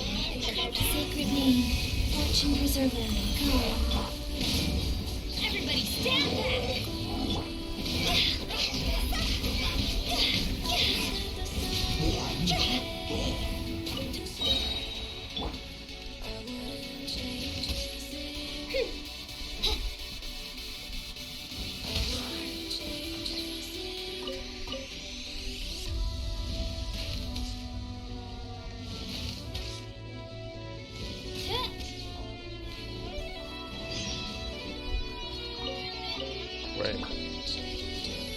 quest?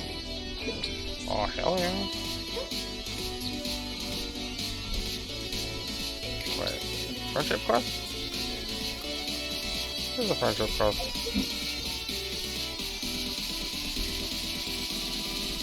Yeah. So, I want to use the palette of Inazuma. Probably is.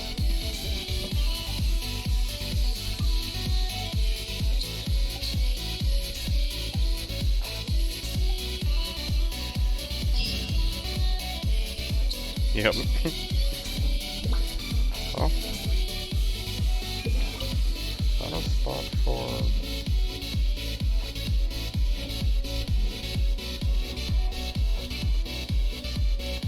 possible world quest for Inazuma.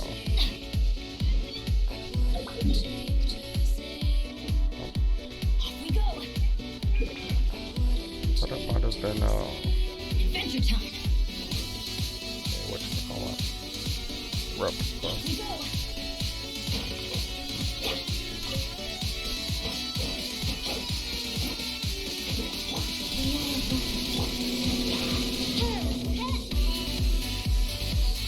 Reveal thyself.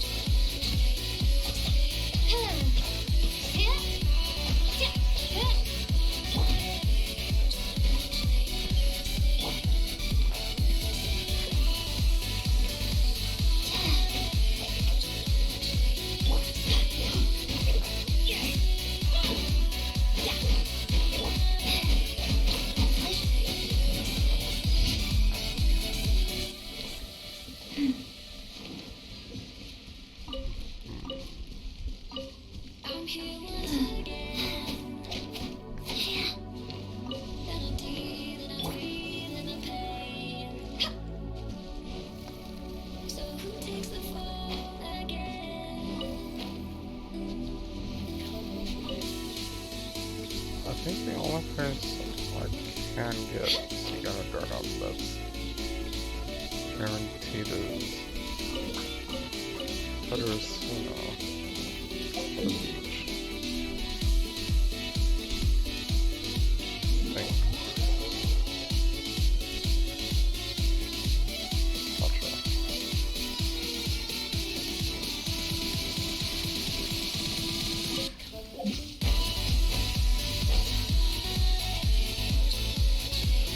Oh my, it was pretty cool finding that puzzle. It's a nice refresher.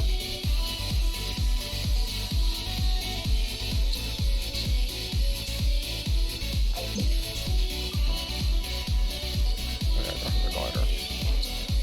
Yeah, all I can do. I'm trying to get on top of the island anyways.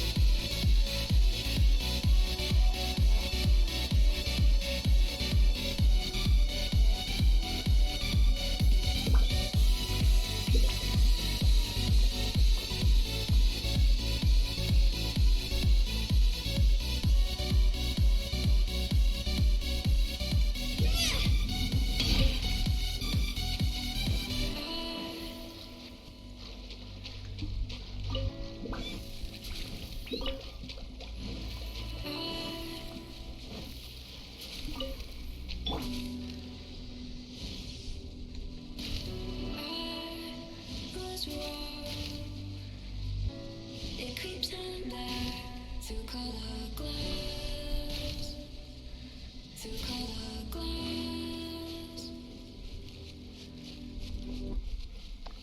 So none of those actually do anything besides providing a platform. I feel like it's stuck.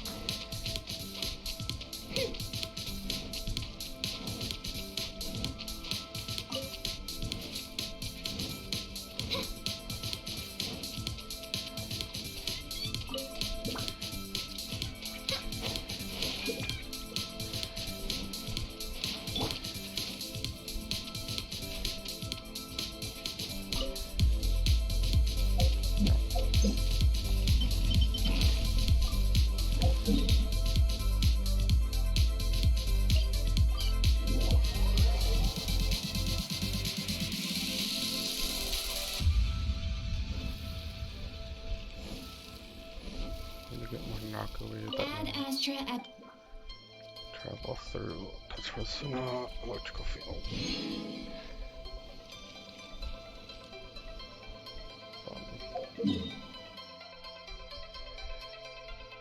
I think before that.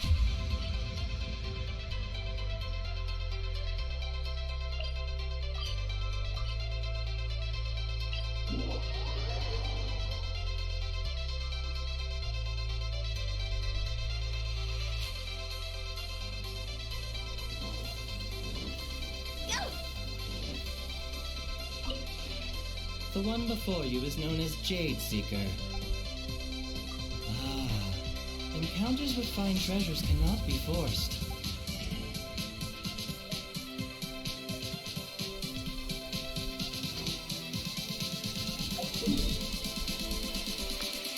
Like I say, really, if you want.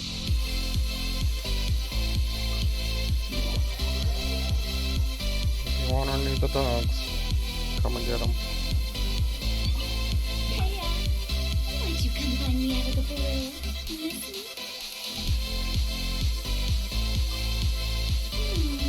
Something I want to do. I already do what I want every day. So today, I won't tend to any of that other nonsense. I'll just hang out here. This place has mountains and bodies of water, food and fun, and I get to hang out with you. How wonderful. It's not just a place, silly. Lots of places have courtyards and pavilions. Why would I like the place of all things? Let's see. What else is there to like? Well, of course, it's... Guess! That look on your face. I'll stop teasing you. I like hanging out with you. And the fact that you're here with me proves that you like hanging out with me, too. No matter what you say, I'm staying here today and no one can drag me away. We have such a good relationship, so surely you won't mind. Not really.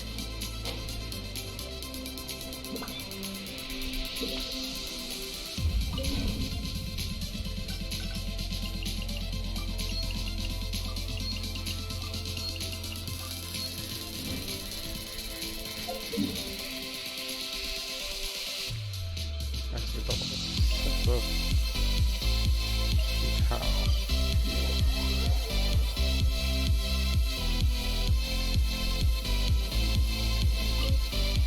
This realm is truly beginning to thrive.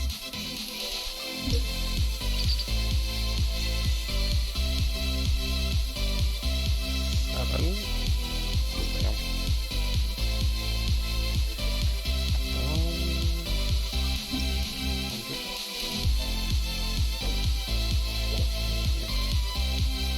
I don't think I'll ever have.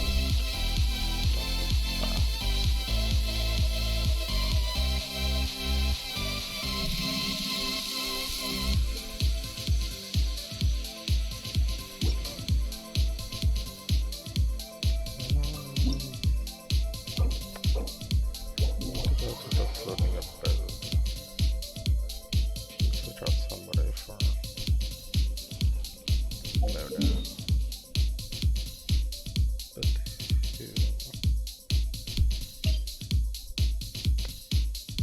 But who?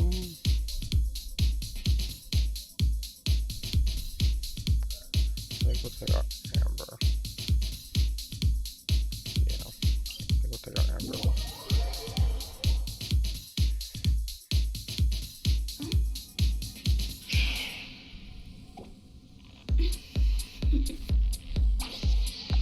Toodaloo.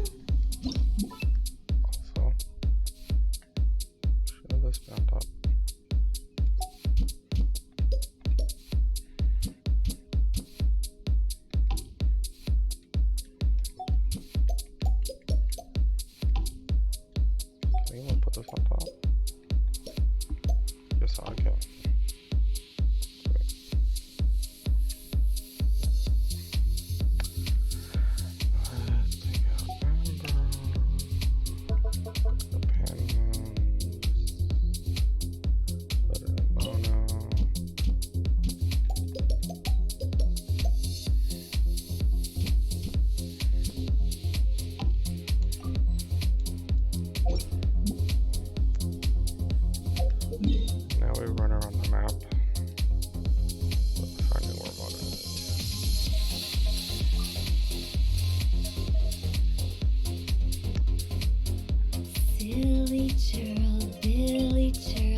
in the kitchen. After all, you will most certainly need wisdom to turn limited ingredients into a dish that can keep you full for an entire day. Oh, yes, thank you for preparing these. If you're not averse, you're welcome to try some as well.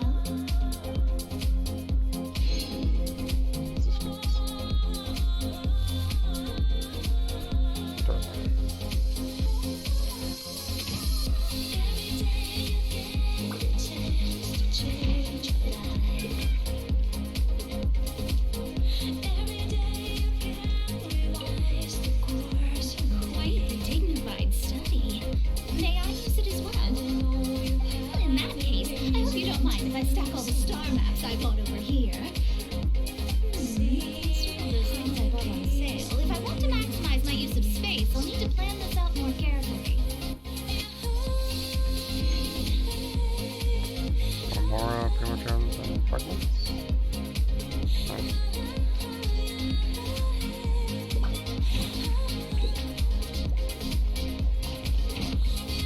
Nothing there.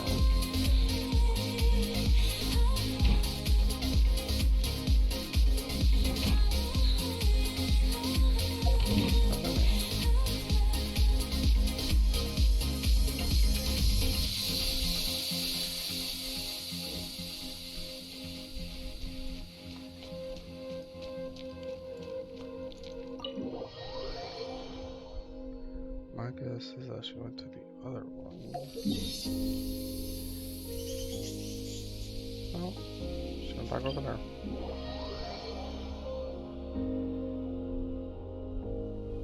I'm surprised at that.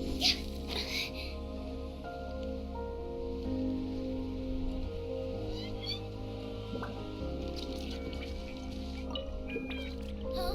Looking for me at this hour of the day? This falls outside of my predictions. Is something the matter? Of course. The conditions and facilities are first class, and it's very comfortable here.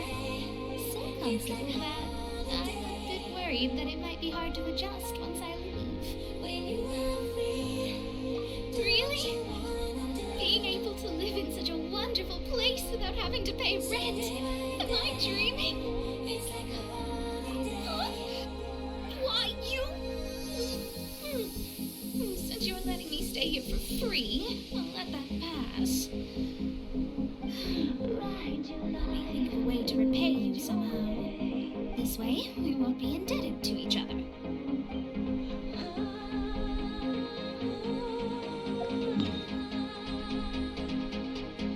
It's a bit annoying, that's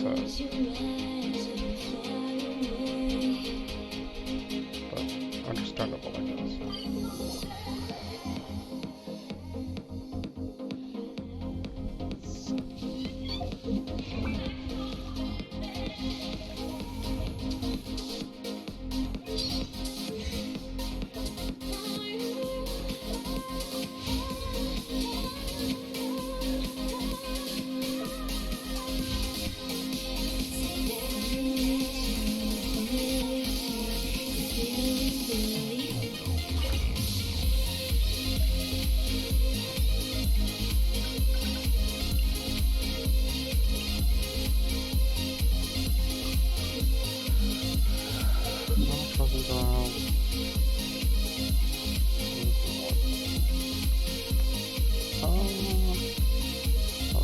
Bigger mechanicals.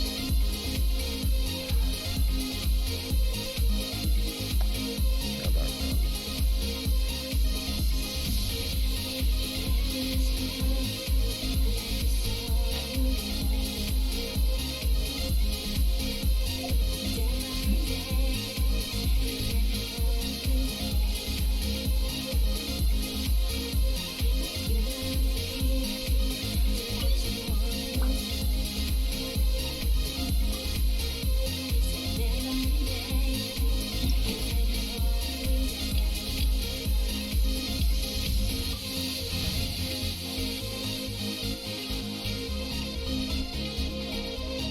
Ready for anything.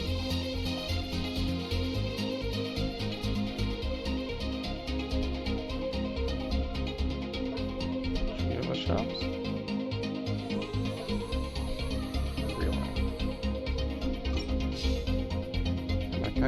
control. Alright. Make it difficult though. Oh.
More attack speed is better.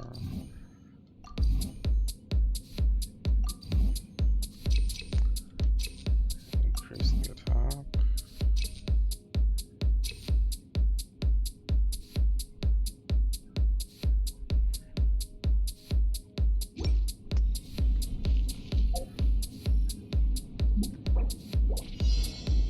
I think I'll start with that.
Onwards. We have work to do.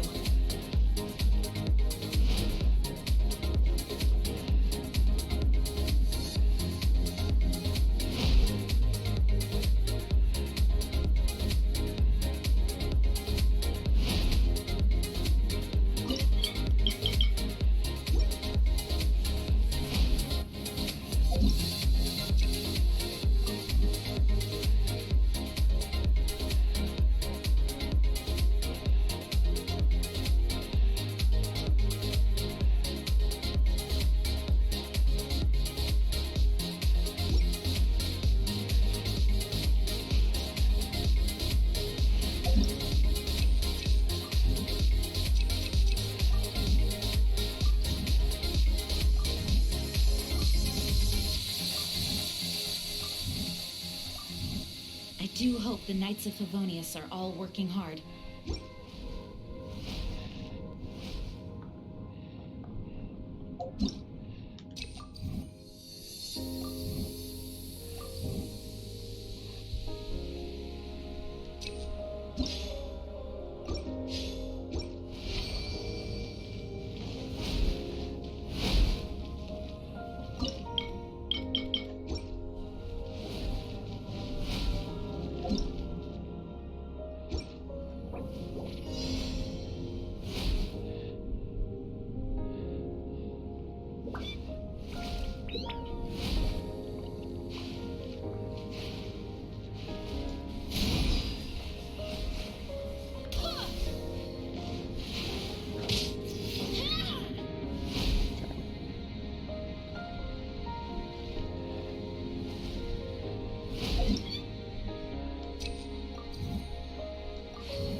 my god. I'm not getting this good at all.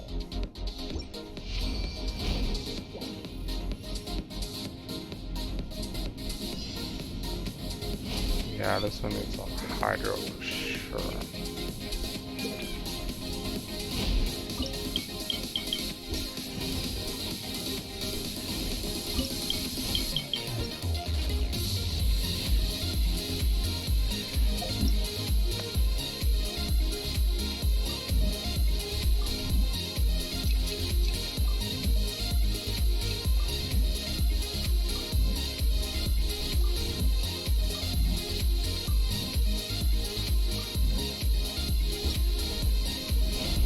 I'm gonna heavily need hydro.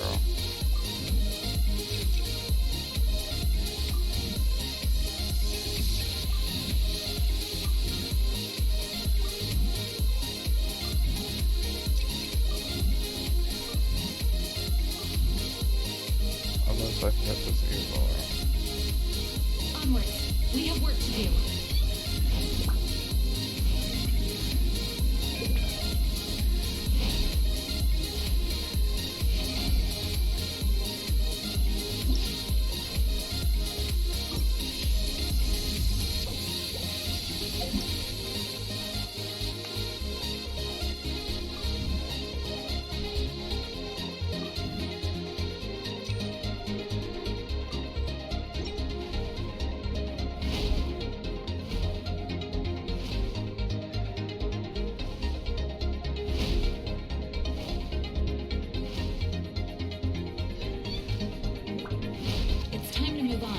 We shouldn't stay here.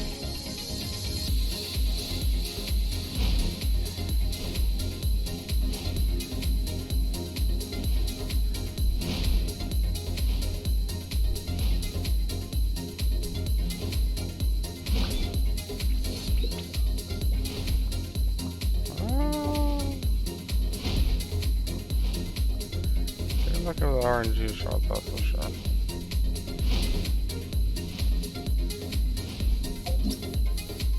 I got luck with that RNG shot for sure. I pressed the wrong one. That down. Press the crown one. I do hope the Knights of Favonius are all working hard.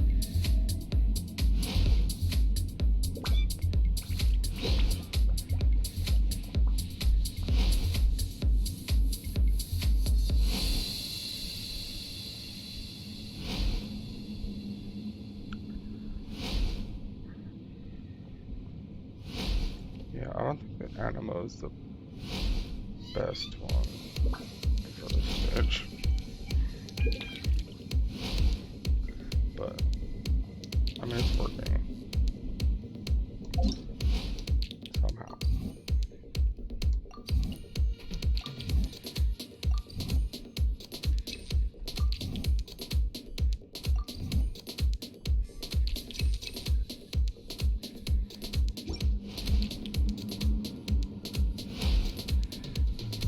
I'm doing like 8 to 16,000 now, so.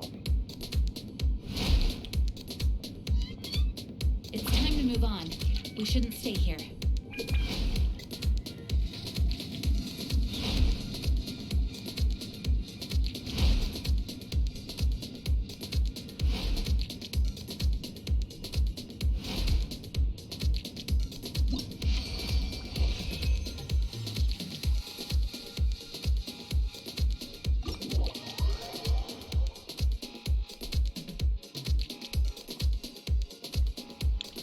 I mean, I cleared it, but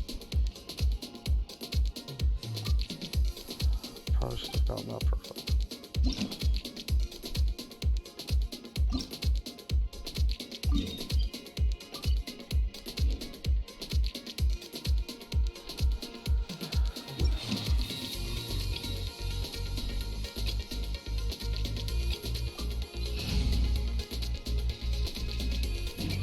Wasn't that a challenge or something?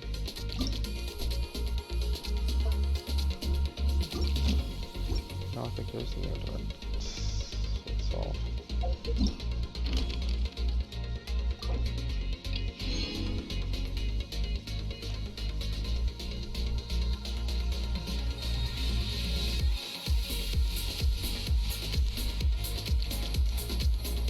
No, did it? What was the Stage 7 one? I played Stage 7 while losing less than 15. Oh, I did it. Oh.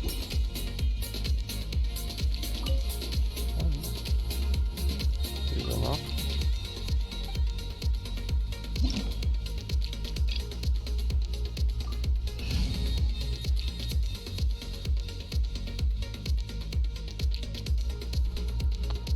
Oh, it's 3 portals. No Animo and no barrier.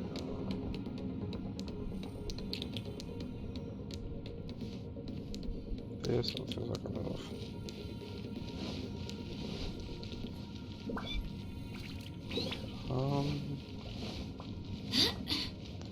Card's gonna have.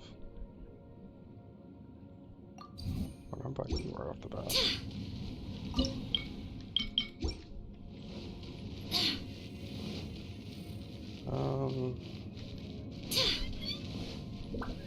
This one. Yeah.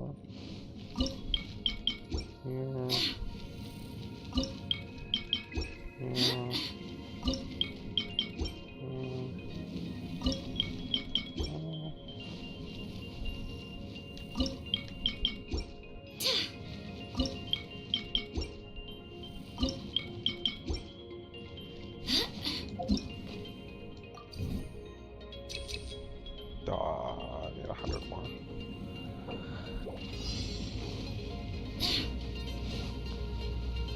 feel like I might have put too much over there.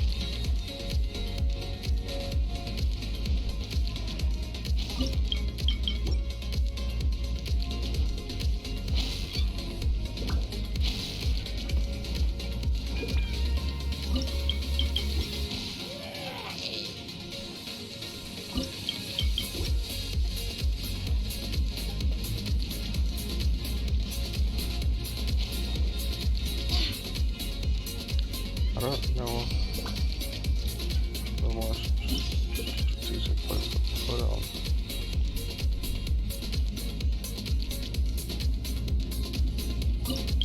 Just right now.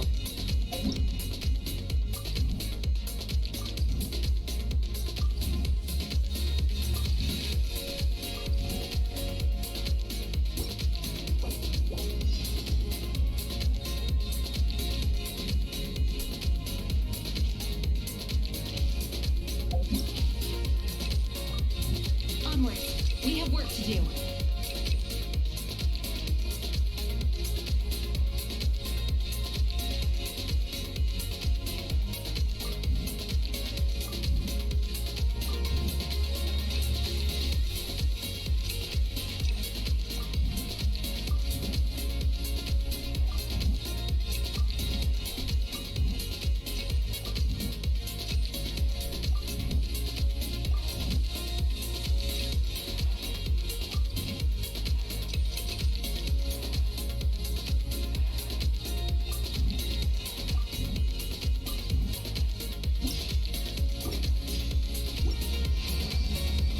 Oh, I lost 4.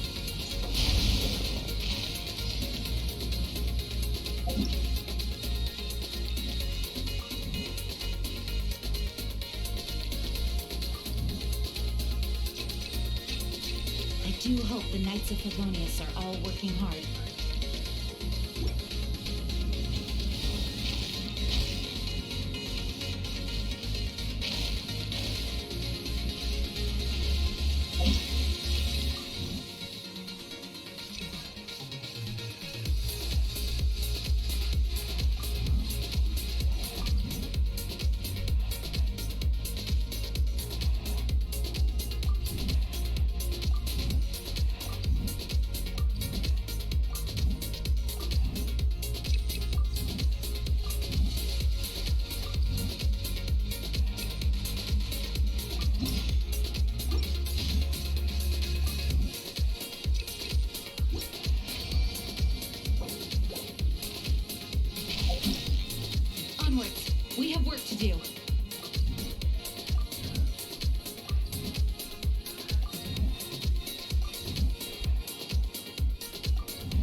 4.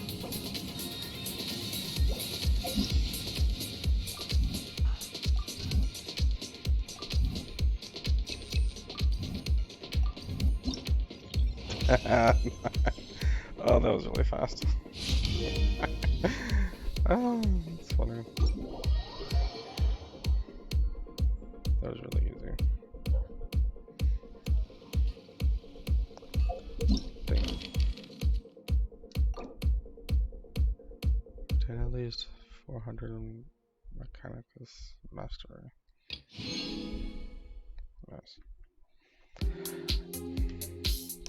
9 without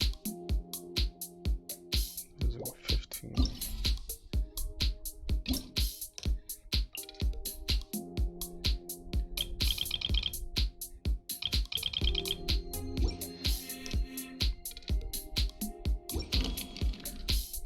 Well, I still got like 1,000 more to go.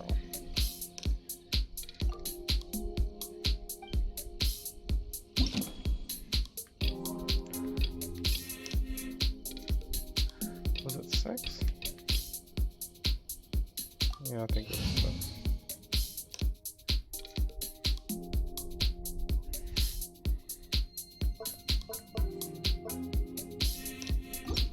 Was it 6? I think it was 6.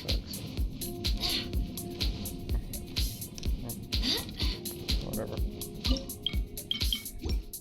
Oh, wait. Okay.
Bend back, watch it work.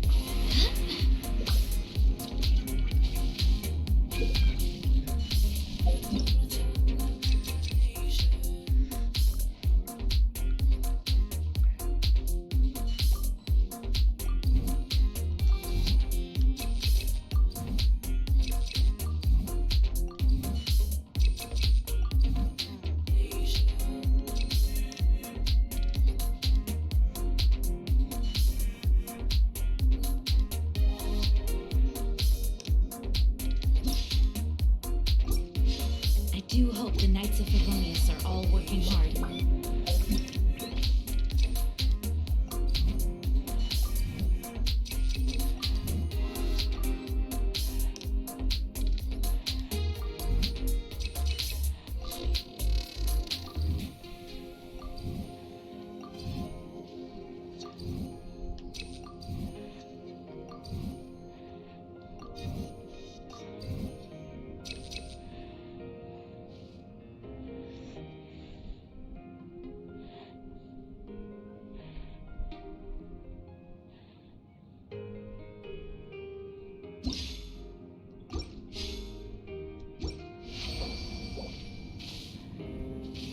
I'm doing 50. Oh, that's just hilarious.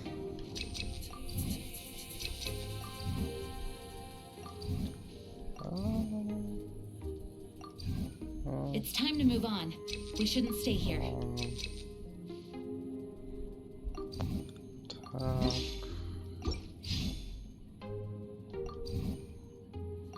Animal to master.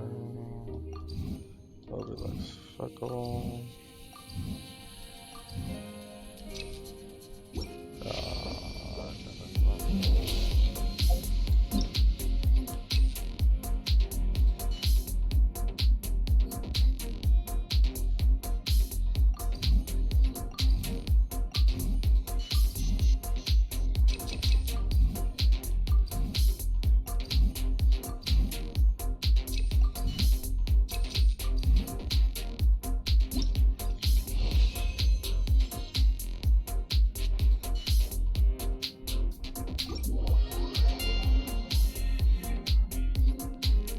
Just need another 500.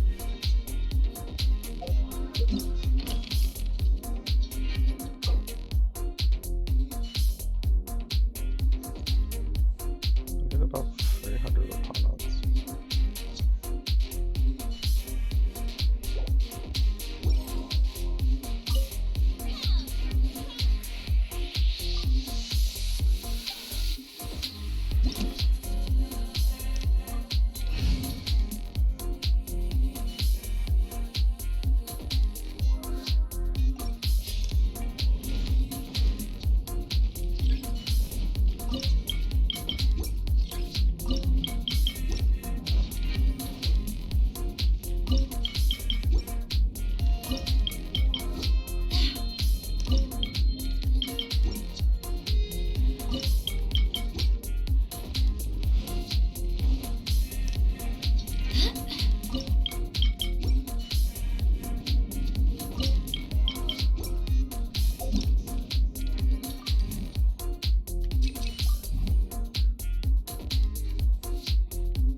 Gonna have to wait on that one.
I don't know how our first card is the big buffy one, but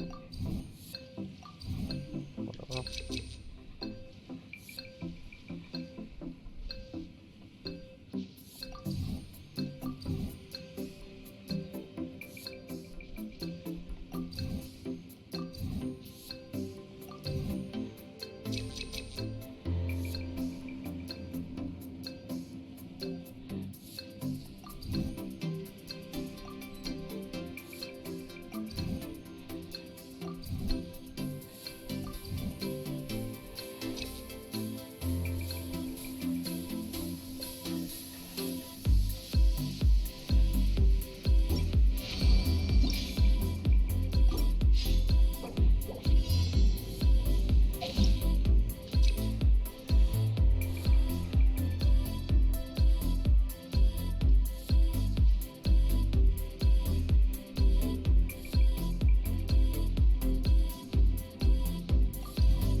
It just looks funny.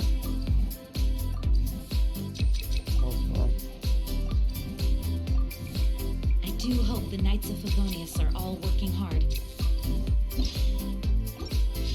I'm not sure the bus was spendy, but it's so funny watching that.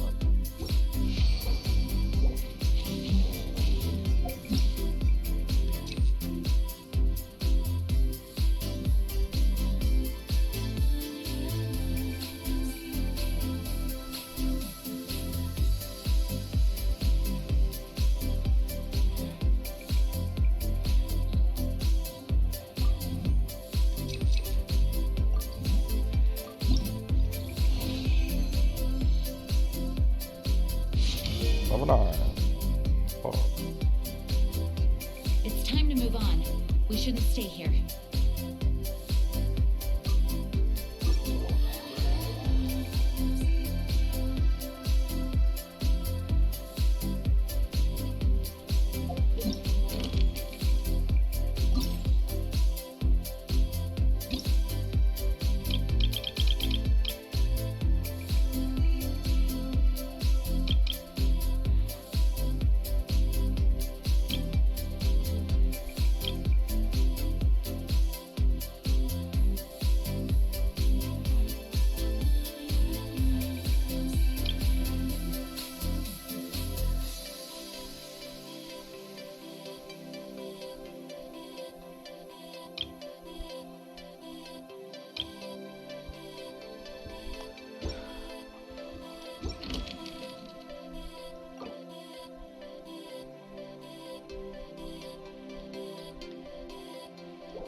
I do hope.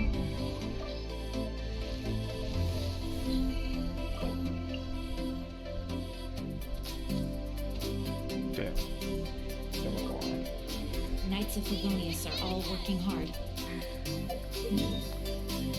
154.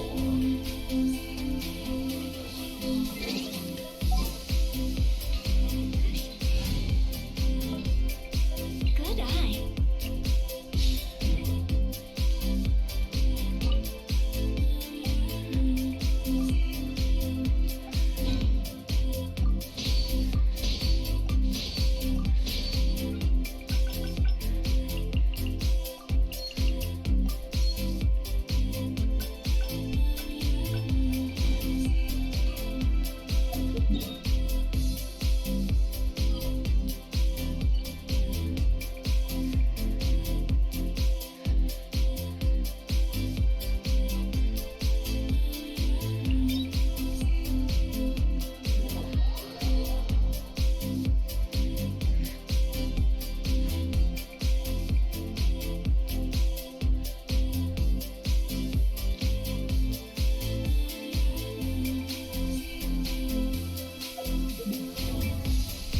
Is it balance when I need them?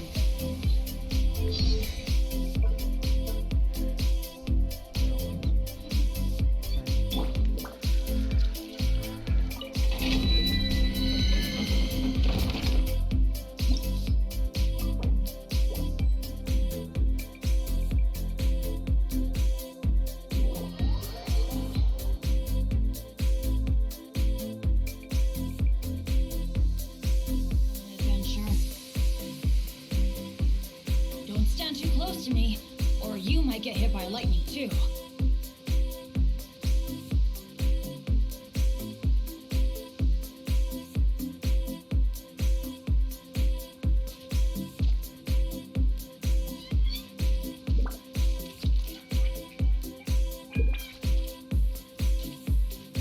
Oh, wow! Where did that come from?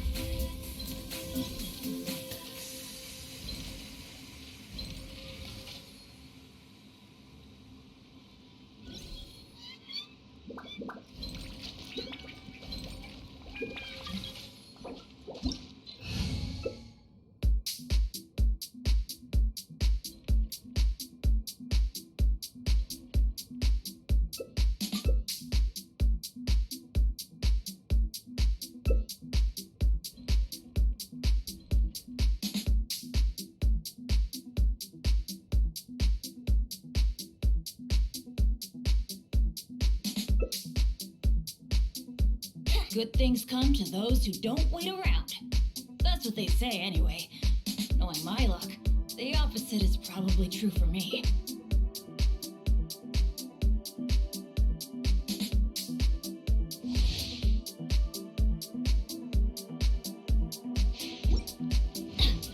Adventure time! Adventure time!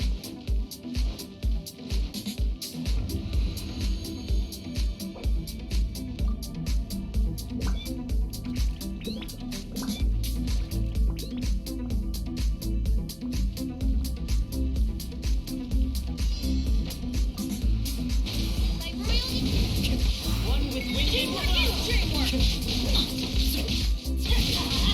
Your take is mine. Let's light it up! Time to go.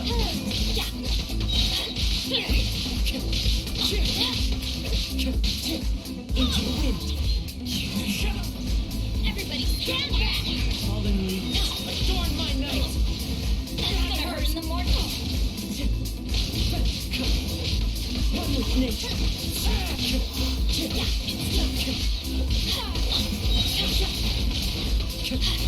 Teamwork is dreamwork.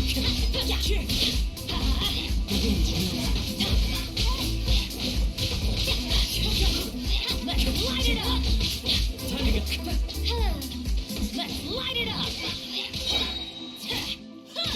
One with nature. Let's light it up! Oz, reveal thyself! Everybody stand back! I summon thee! Let's light it up! One with wind and cloud. Let's light it up!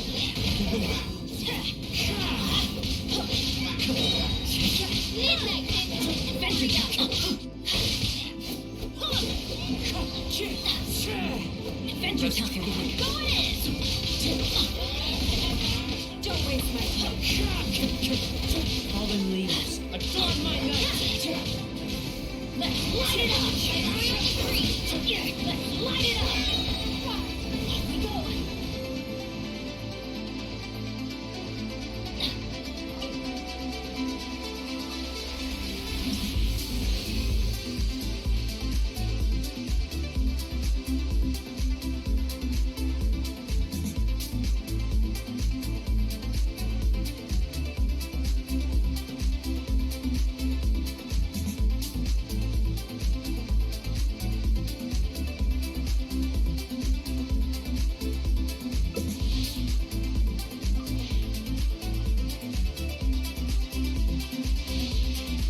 Adventure time!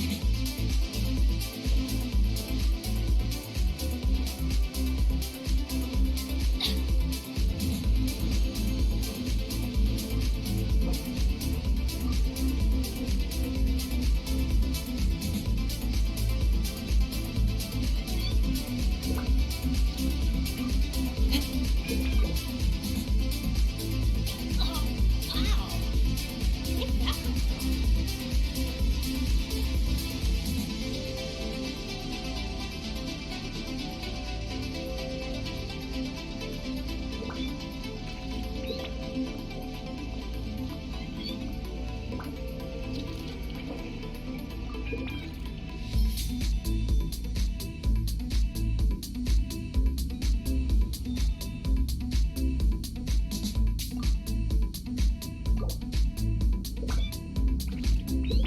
Let's go find some treasure.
one's joined me on an adventure in ages.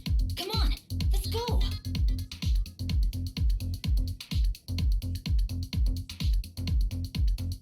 Weather is not bad today. Rush forth. Oh, crud. I jinxed it. Now it's bound to rain.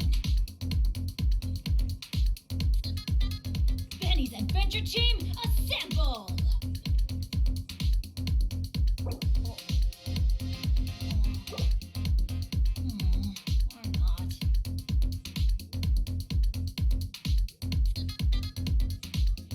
Sure, I'll play you another tune, but it'll cost you an apple.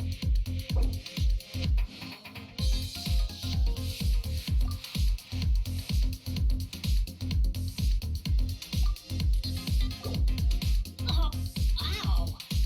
Where did that come from?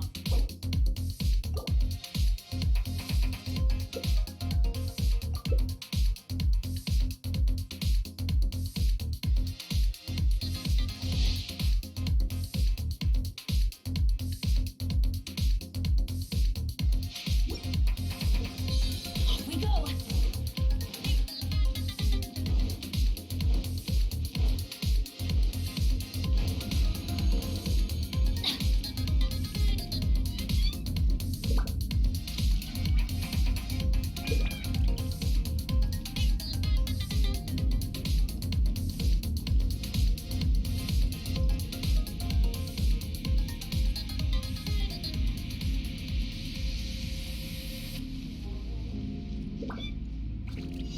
Benny's Adventure Team, Time to get this one with wind and cloud.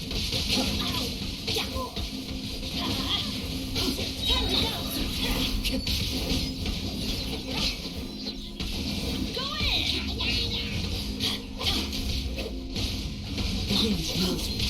Clouds high. The birds fall. Let's light it up! Like real Let's light it up! Into the wind. Not gonna lie. I was laughing the entire time.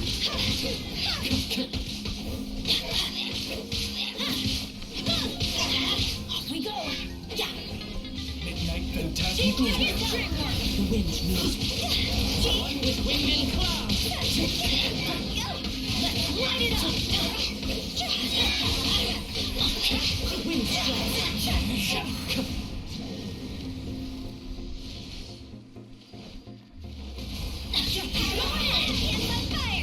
Fallen leaves. Adorn my night as you wish me to. Let's light it up! Let's light it up! Adventure lighter than ever miss!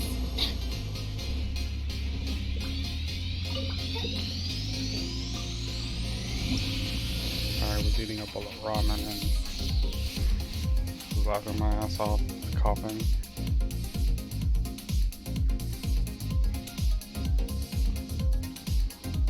Because these people, this person didn't want to invite.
Adventure time.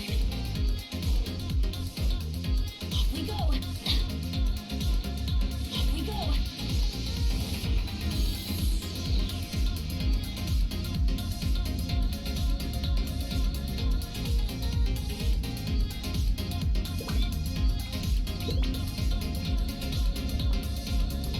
Damn. Imagine being toxic. Benny's Adventure Team, assemble!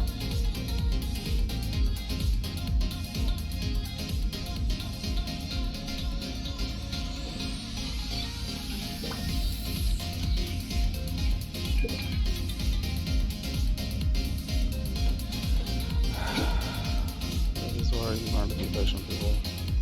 Everybody stand back! I will have Adventure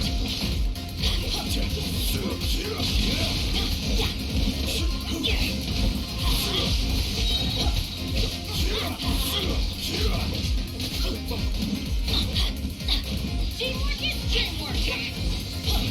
order charge.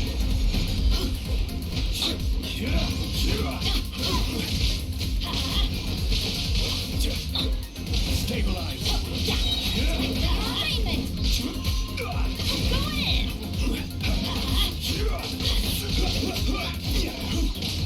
I will have order. Solidify. Let's light it up! Here we go! Everybody stand back! Coordination! An invisible infinite field backs down!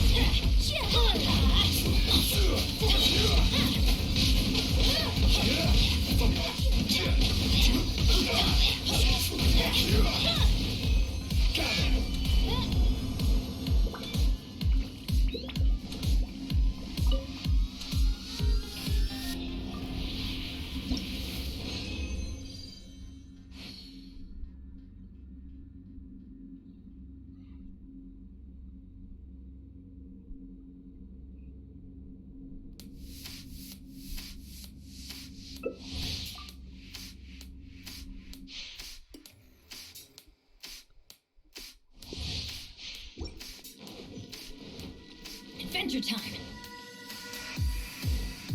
Off we go! Adventure time!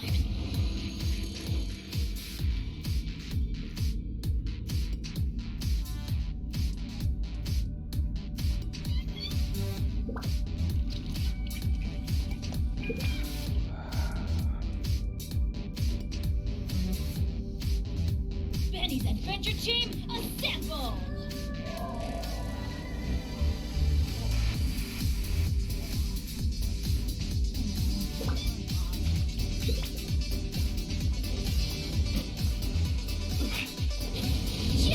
Teamwork is teamwork!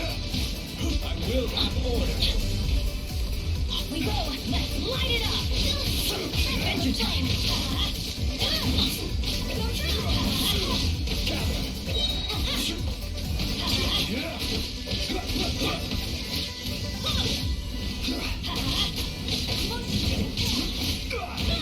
Go in! Let's light it up! This is order. Invisible evidence!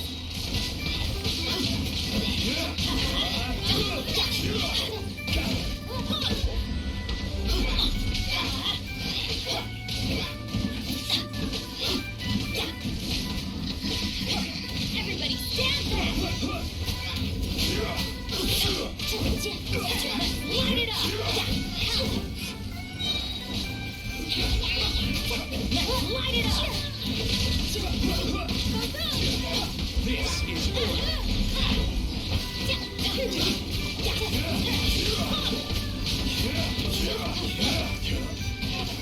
Motion to compel! Go in!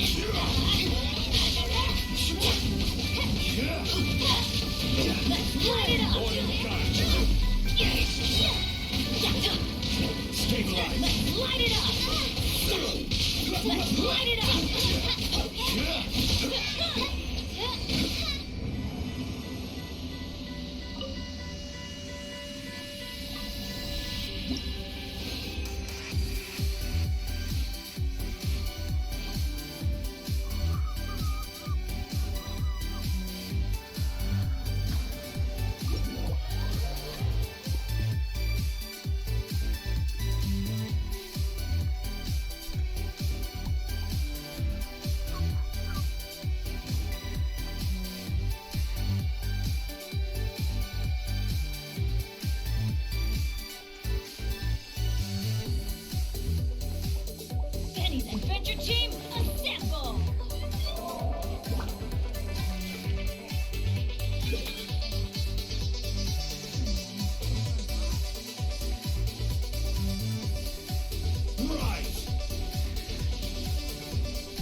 Stabilize.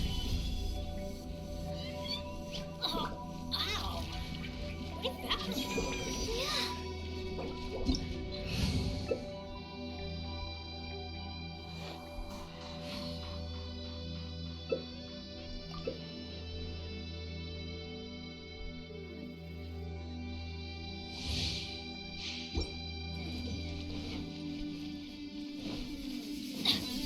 Off we go. Adventure time.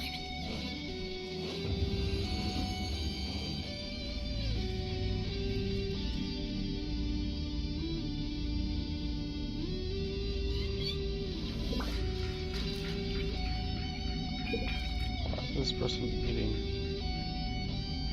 Still just running over here.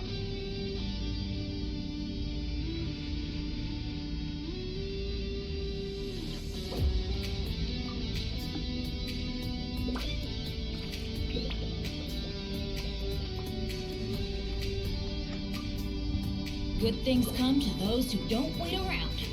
That's what they say anyway. Knowing my luck, the opposite is probably true for me. Oh. Oh, wow. Teamwork is dreamwork. Stabilize. That's gonna hurt. This is It would be this first, I think it would be fine. Let's light it up.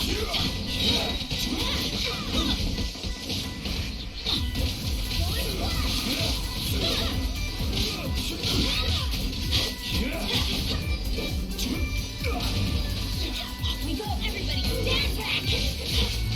Let's light it up. Swear by my sword. We'll have order. Let's light it up. Let's light it up.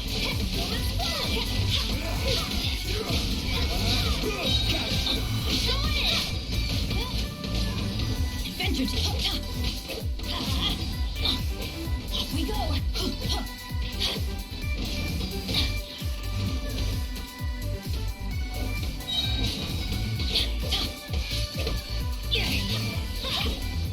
No rest for the wicked.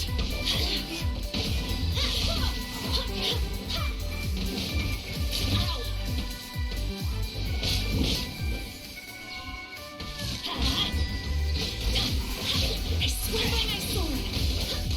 Oh my god. It's a crap. Adventure time. How big they keep.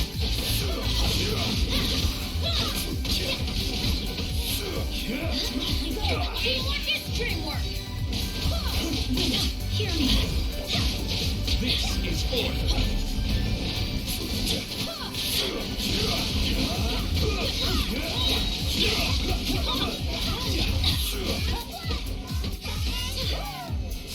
Everybody stand back.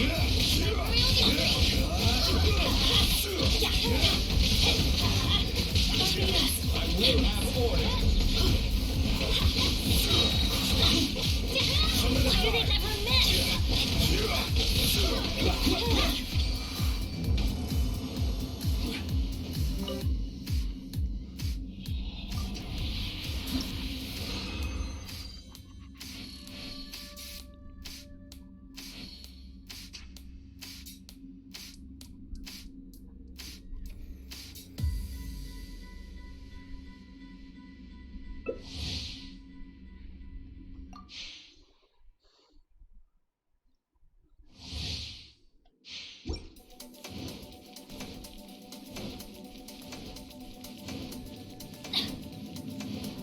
Off we go. Adventure time.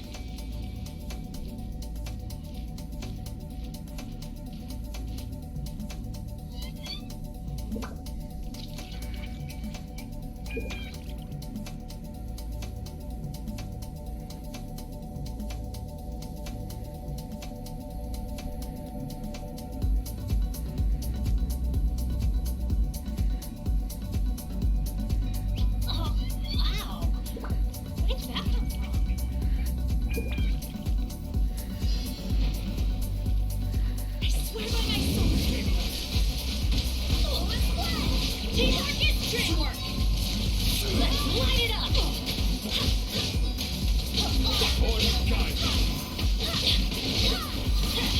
Solidified.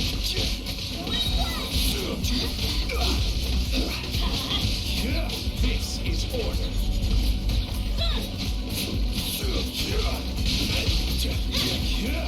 Solidified. Light it up! Order guide. Adventure time! I'm going in! Let's light it up!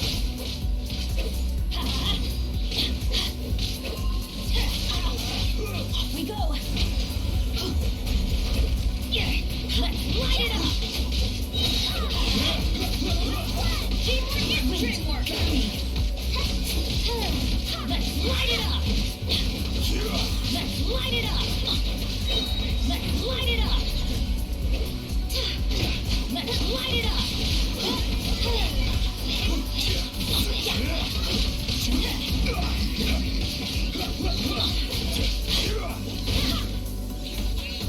I'm going in! Like royal decree!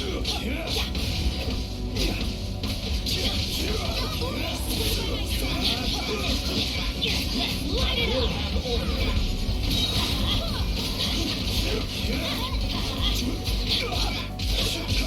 Teamwork is dreamwork!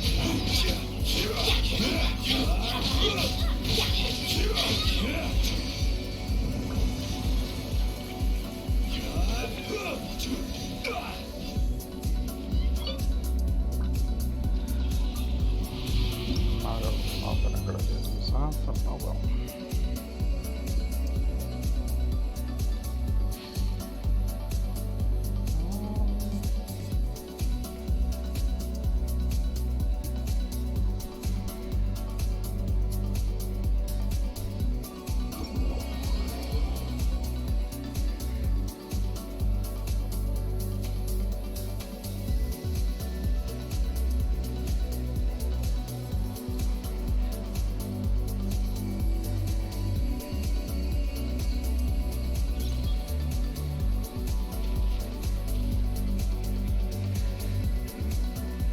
Benny's Adventure Team, assemble!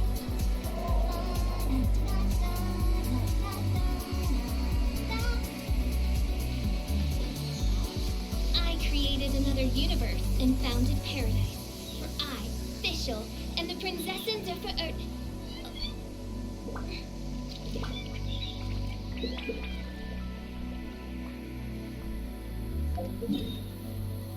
Let's go find some treasure.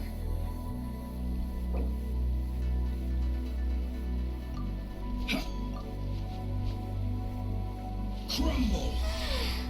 All the standing around is making me so sleepy. Oh, wow! Where'd that come from?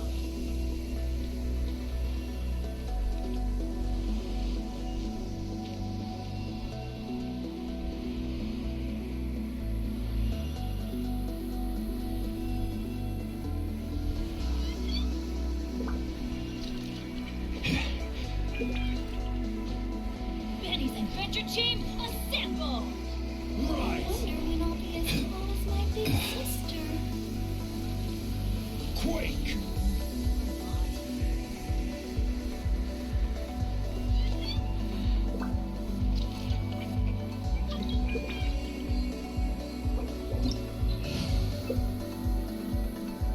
Good things come to those who don't wait around. That's what they say anyway. On my luck, the opposite is probably true for me. Everyone is working super hard. We should be too.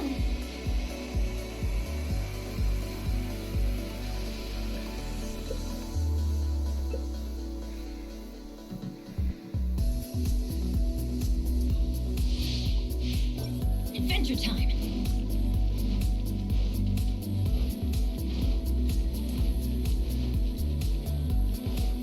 Adventure time! I think jump to 200. Jesus Christ.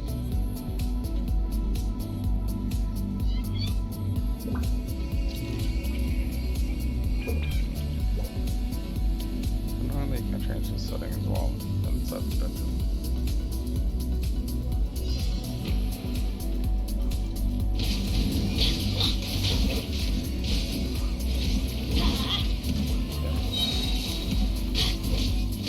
Going in!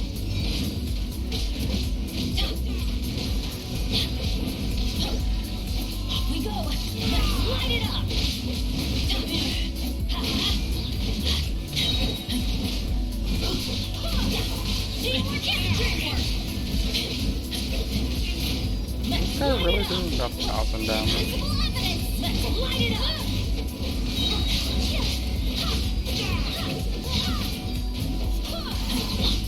Light it up! Adventure time! I mean, Light it up! better than Zhongli, but... Let's light it up! Incinerate! Adventure time! Off we go! Teamwork is dreamwork! Adventure time!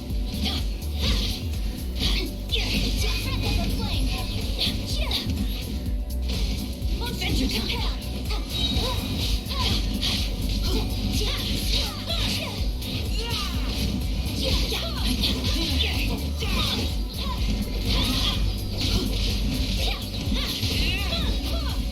Everybody stand back! Barbados! Let's light it up! Evidence!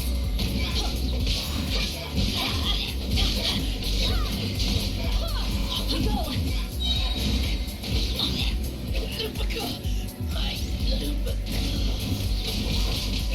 Oh, goes right there. Let's light it up!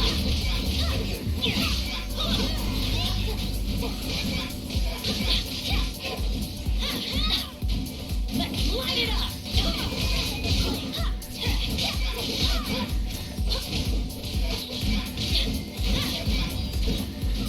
Let's light it up!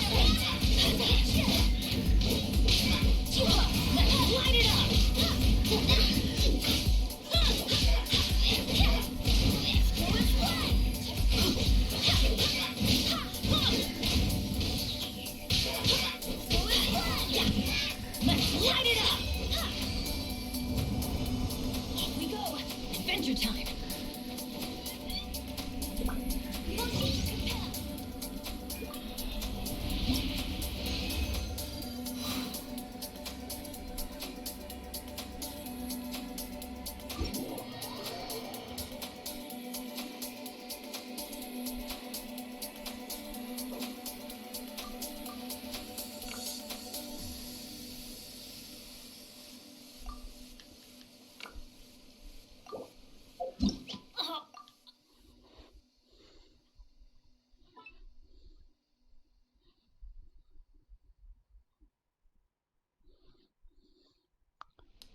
Oh, that was a journey.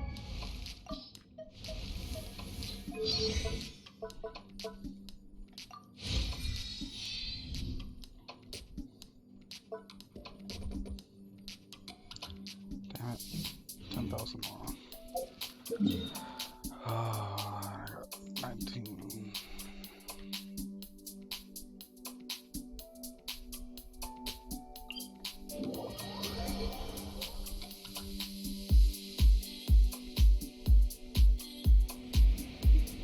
Benny's Adventure Team, assemble! With the wind.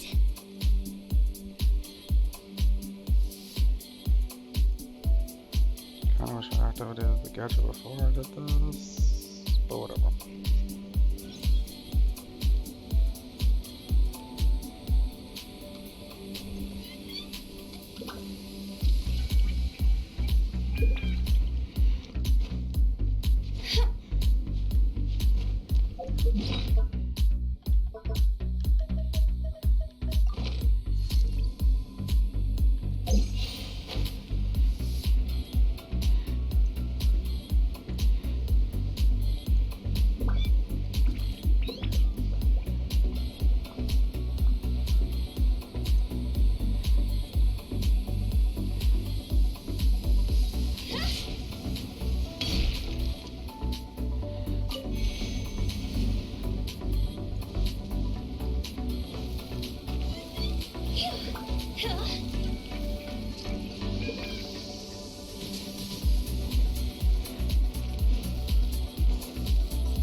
390.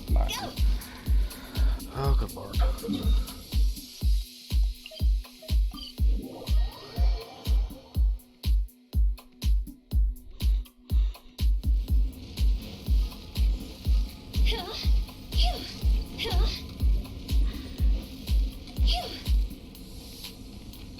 Yeah, that probably wasn't the smartest idea.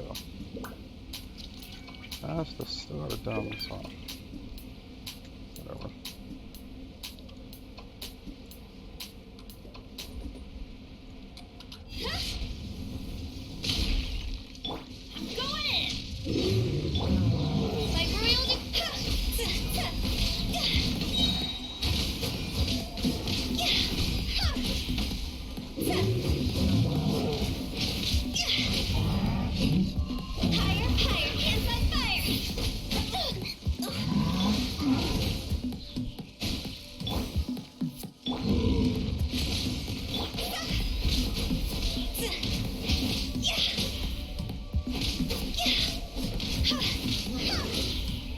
Everybody stand back!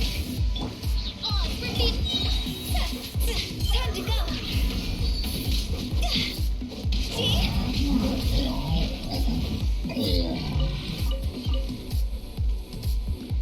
Maybe I shouldn't be using beta. Probably.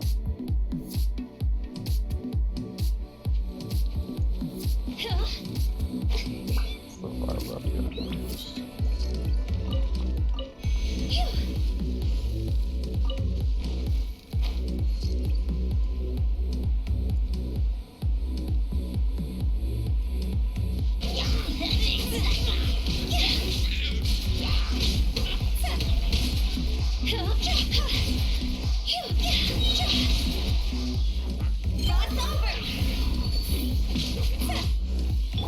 By royalty.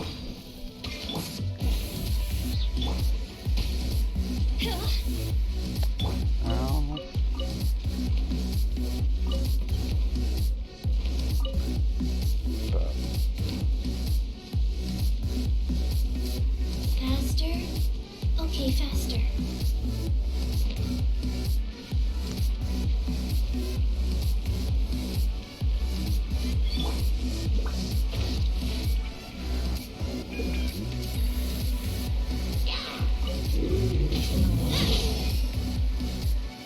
Teamwork is dreamwork! Odds revealed!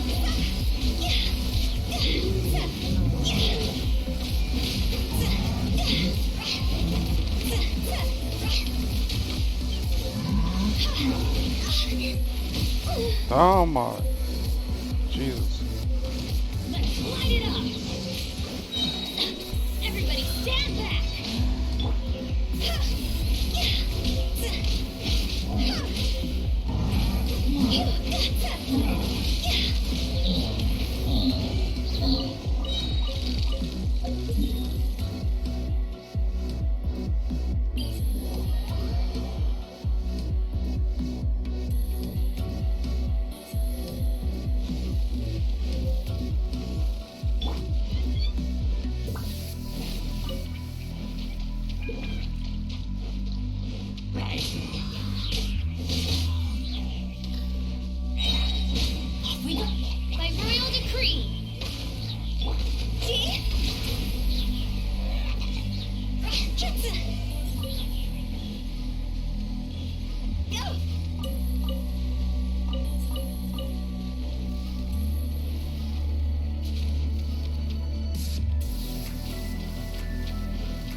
light it up!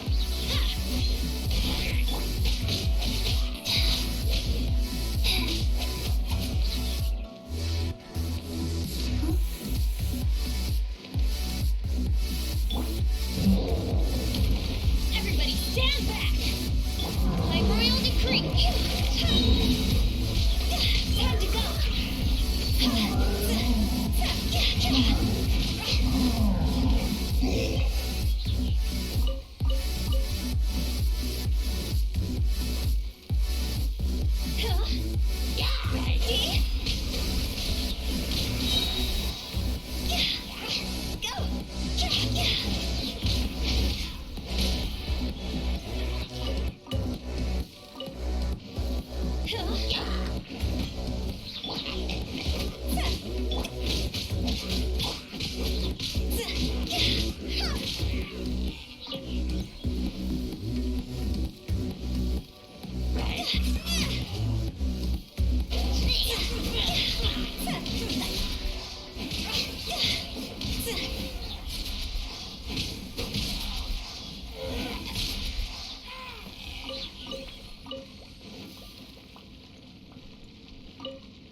Bummer.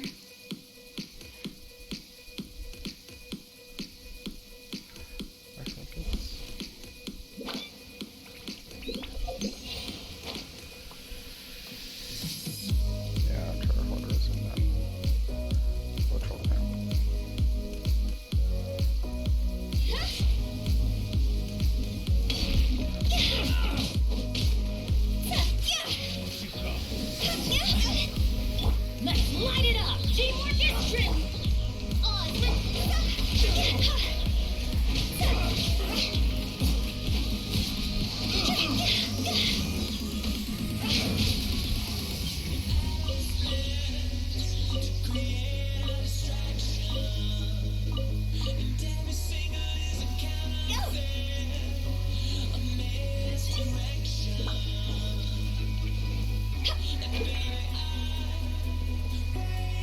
Oh, brutal. Wait.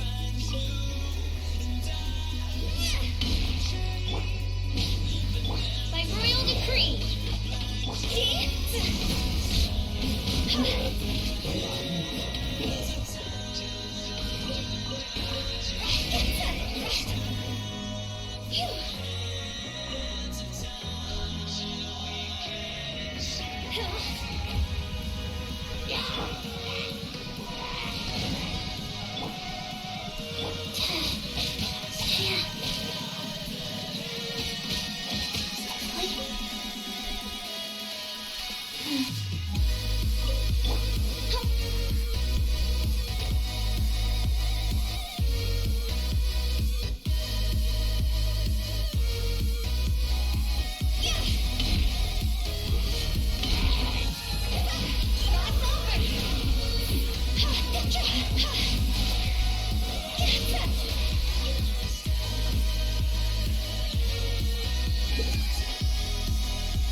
Everybody stand back!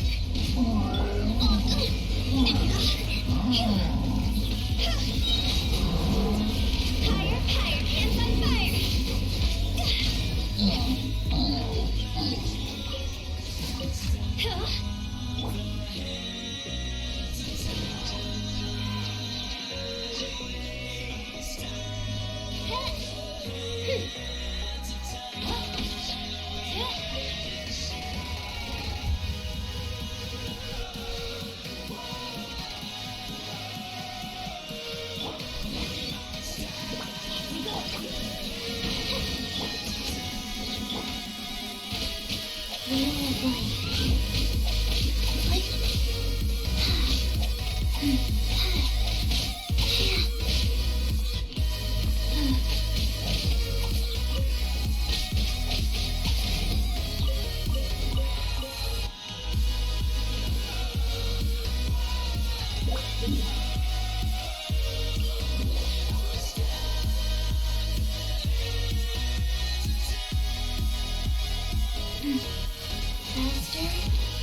Okay, fast.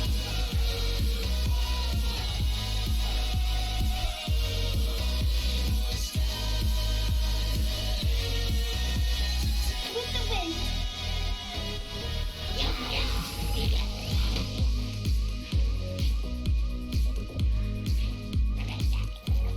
I'm going in! Why do they go? Oh, ow!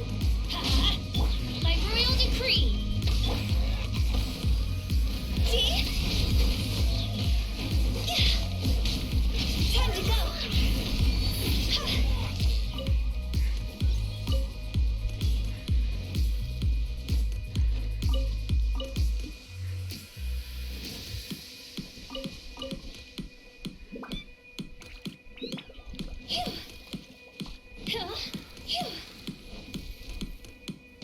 Adventure time!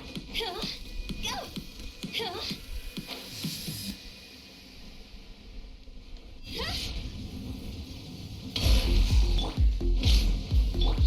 Oh, Grippy!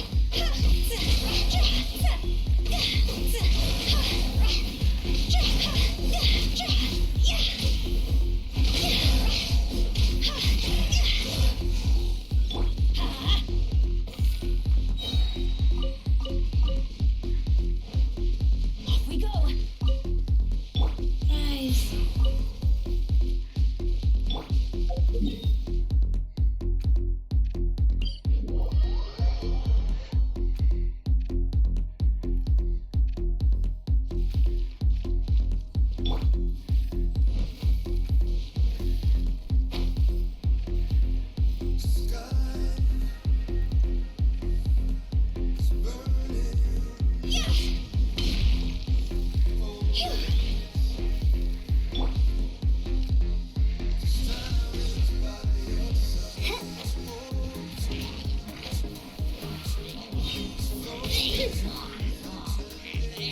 By royal decree!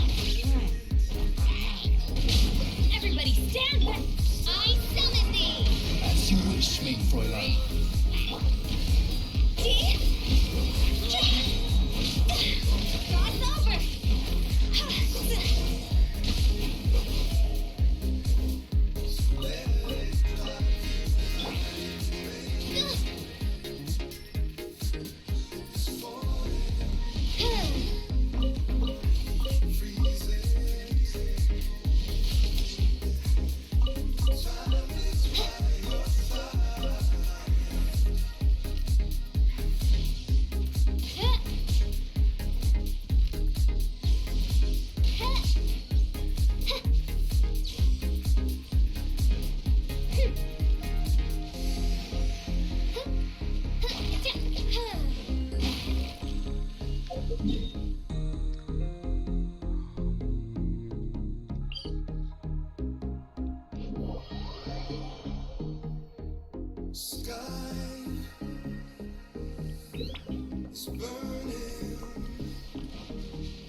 Adventure time!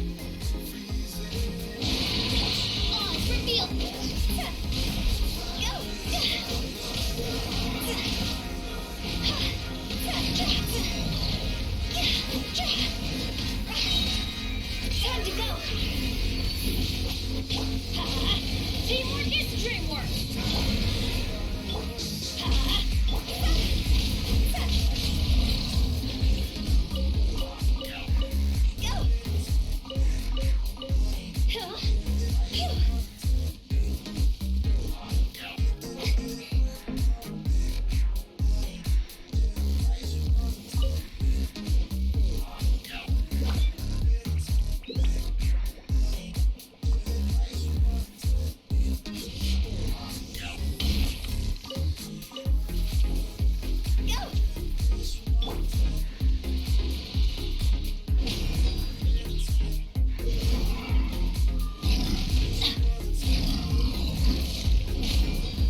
with the wind.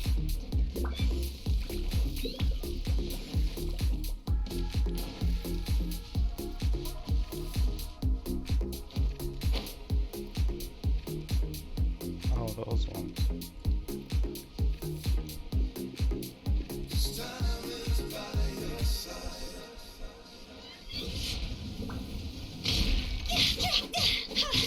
Let's light it up!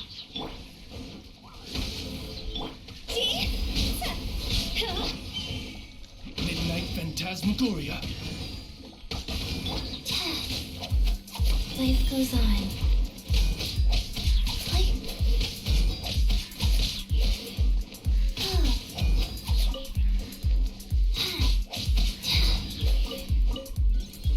Oh, I know there's a chest there.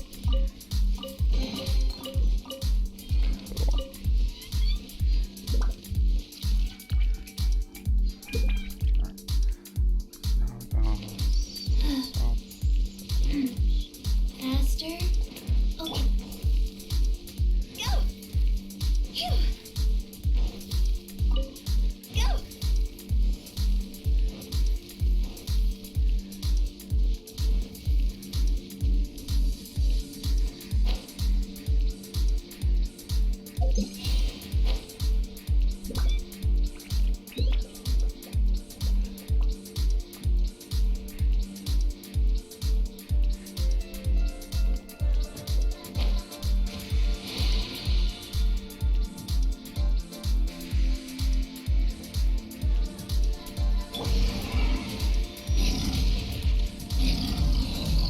Going in!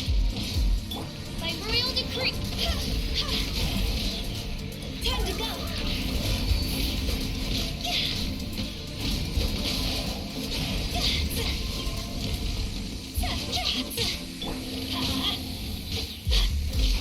Wheel of life. Oh. I didn't feel that.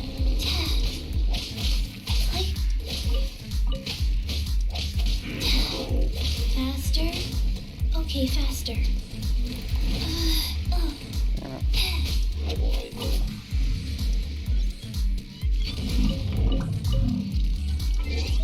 What achievement was that? Defeat the geoship and download supplemental funds. Sure.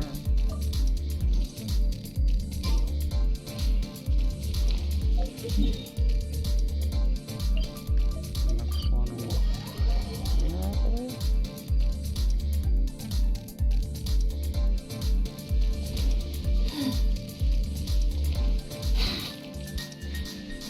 It's just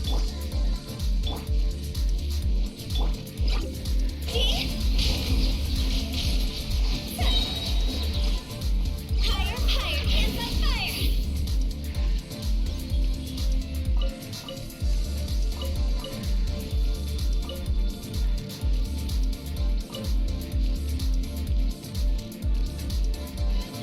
Go!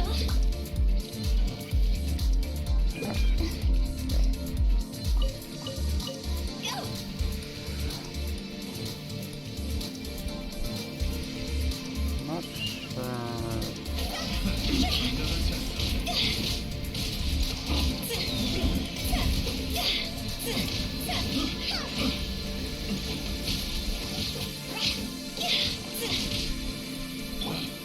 Nice.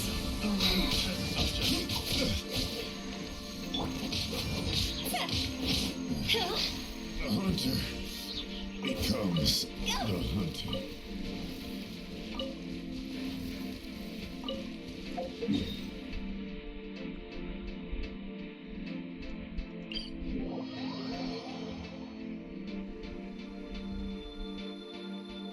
What a bummer.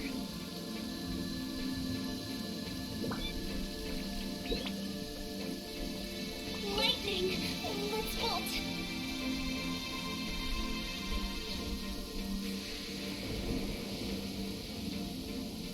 Each other there.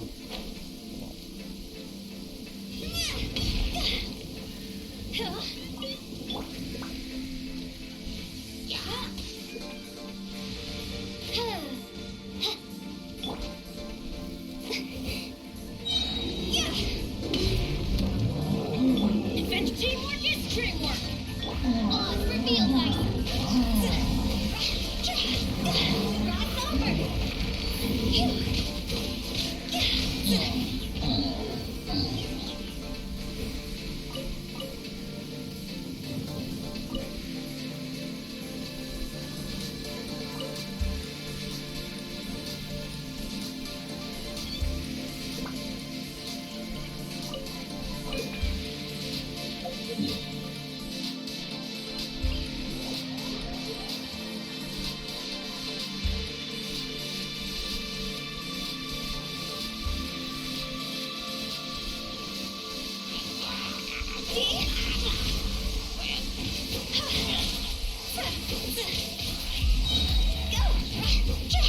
Let's light it up!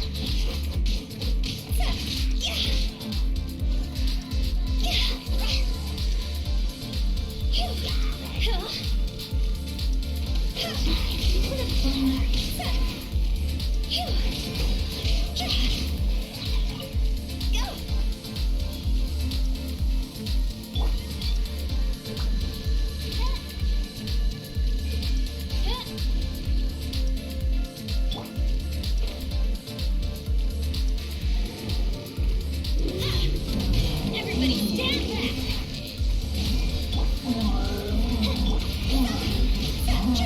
Time to go!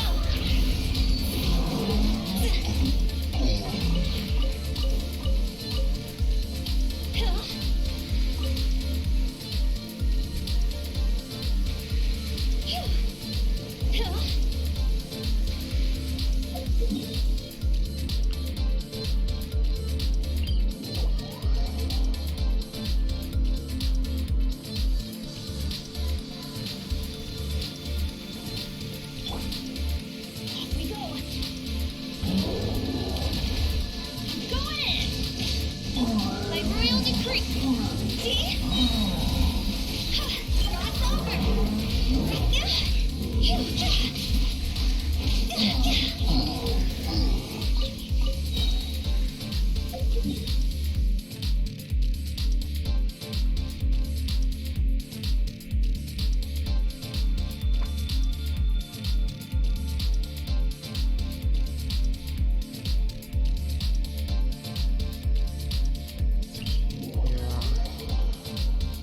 Down, up, across.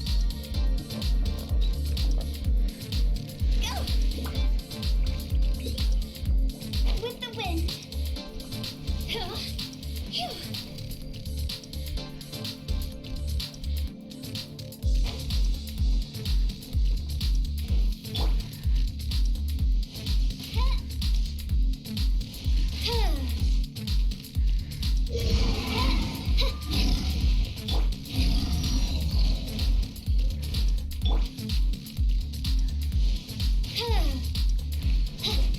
Teamwork is dreamwork! All is revealed by Quidditch. Time to go.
Everybody stand back!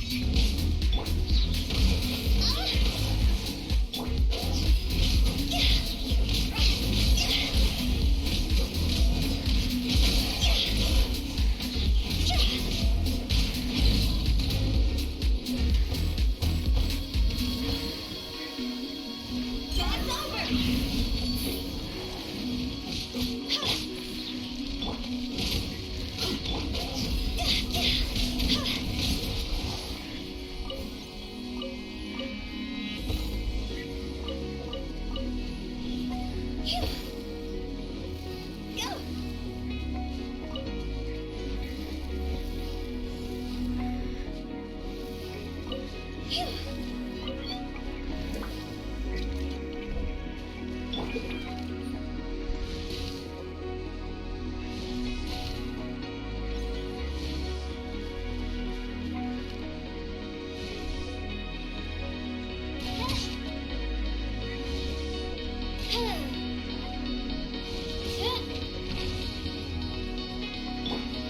Let's light it up!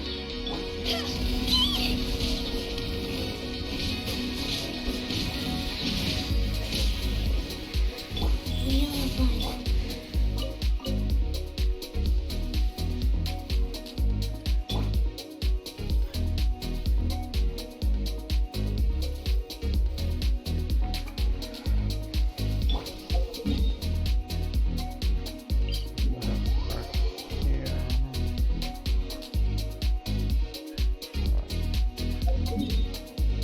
Oh, never mind. Let's go down.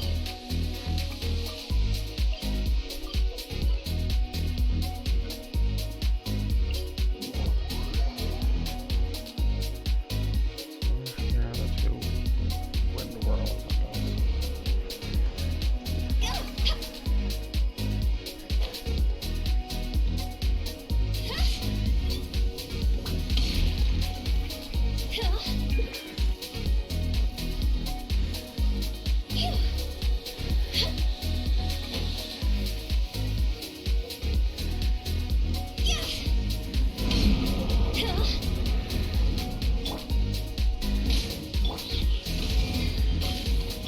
This isn't good. Higher, higher, hands on fire.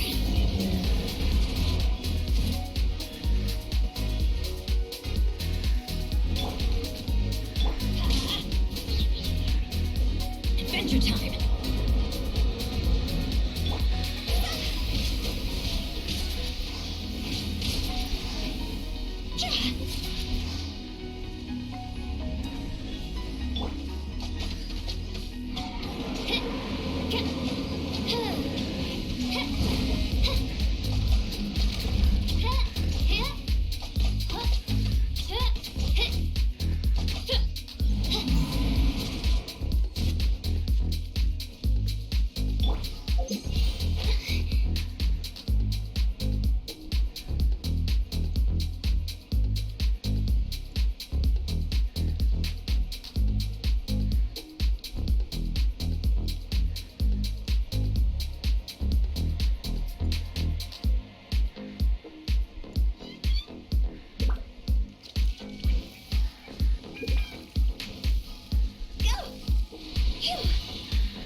Let's light it up! Going in!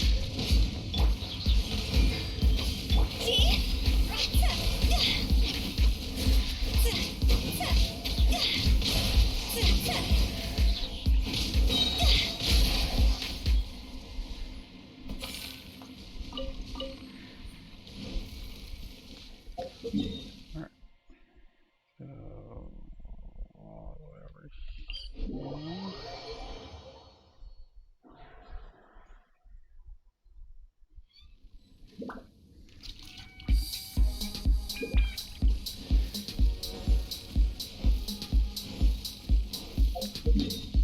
Perfect.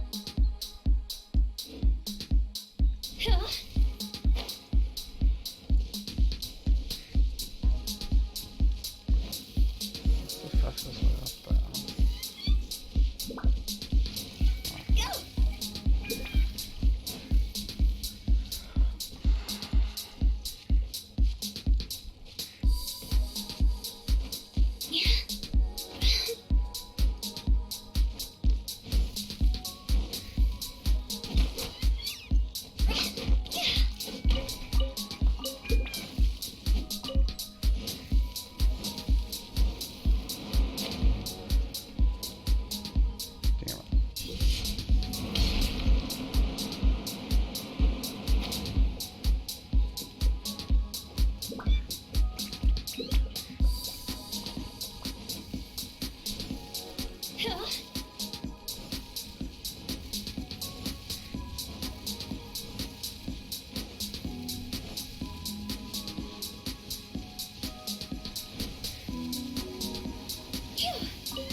we go.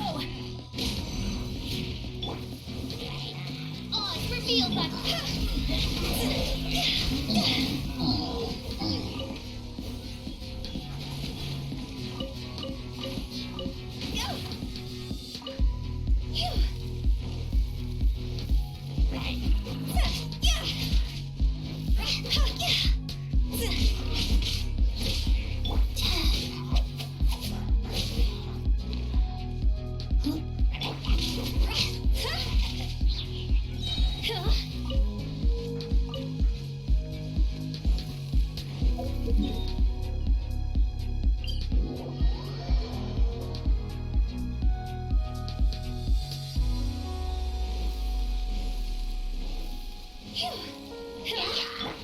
By royal decree.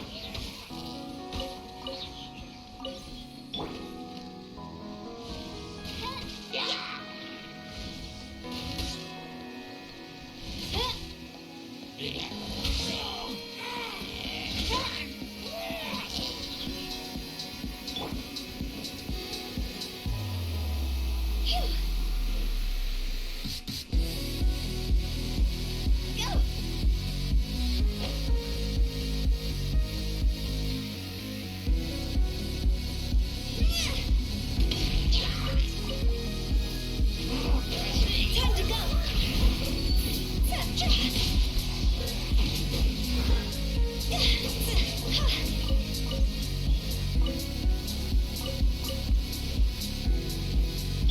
Oh, it's revealed.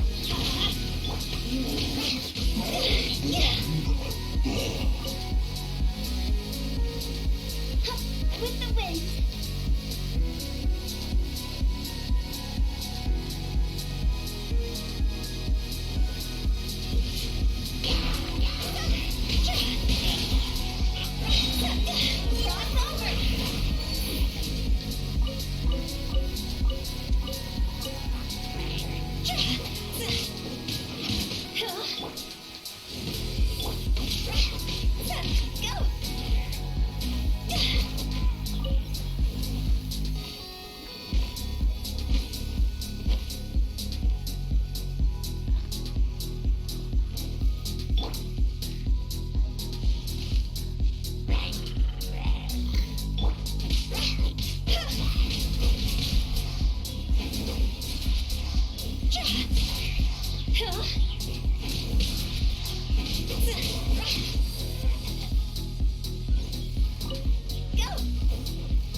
By royal decree.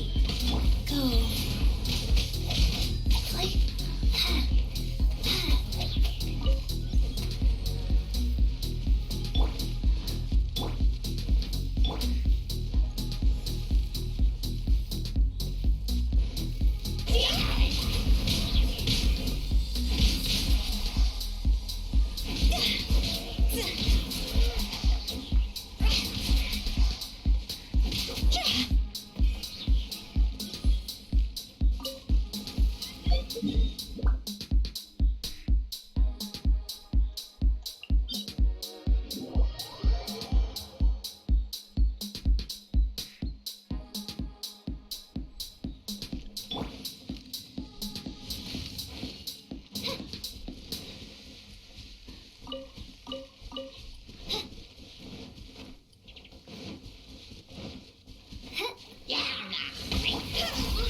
this one.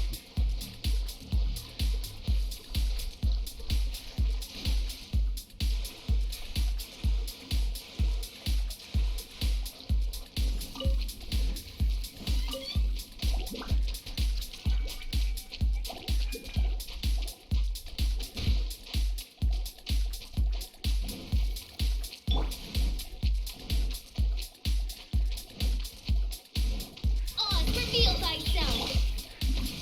Let's light it up. Adventure time.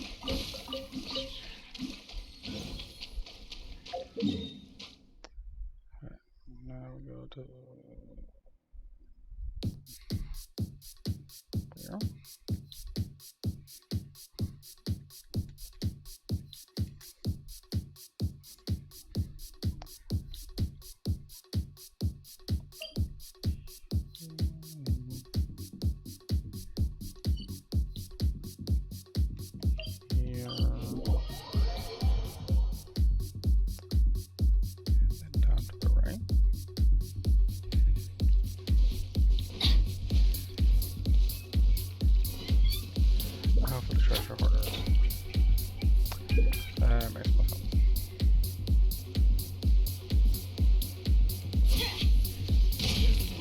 Everybody stand back.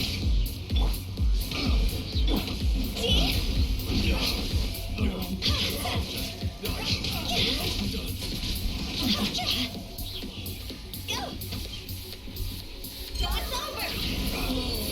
Such a pain.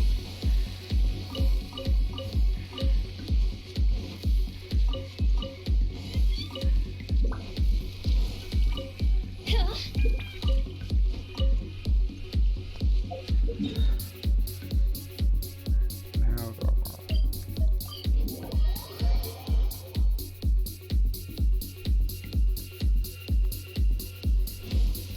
Let's go.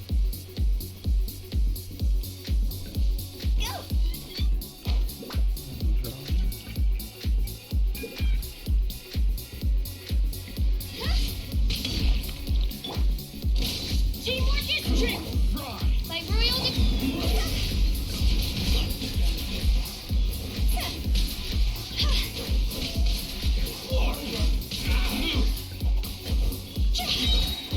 Time to go.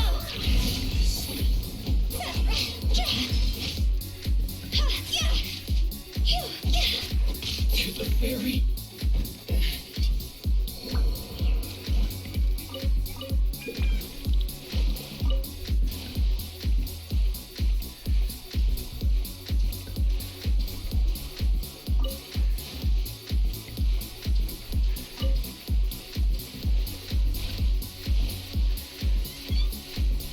God damn it. Oh, whatever. So along the coast up ahead.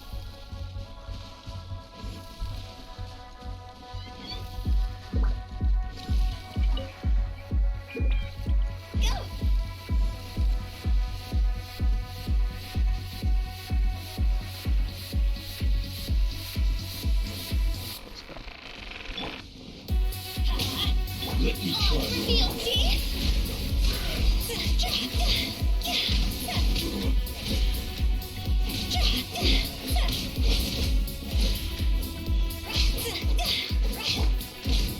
Fall before me. You win this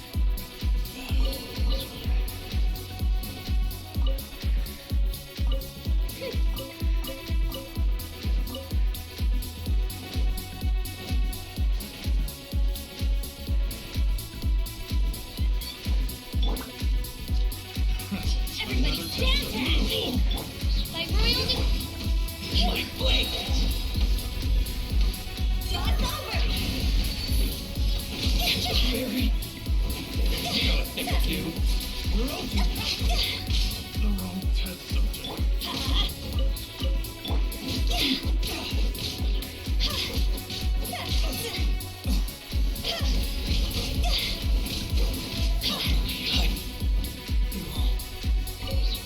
Go.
Life goes on.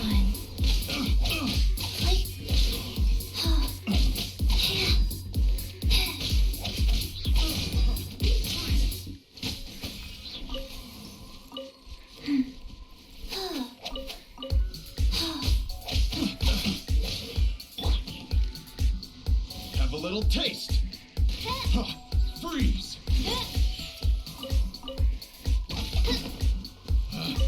Picked the wrong test subject.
After the tree or before the tree? Oh, it's okay.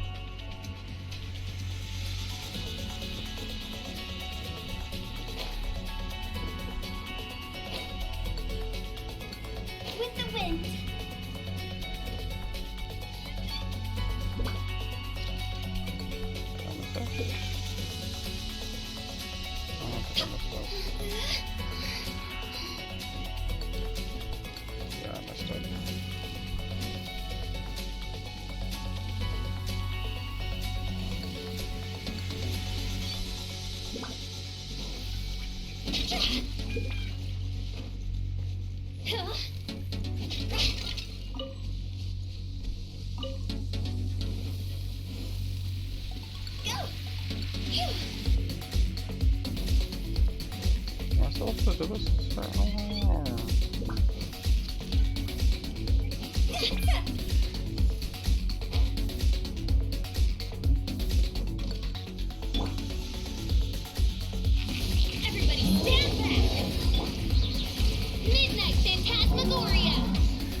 Oh my god.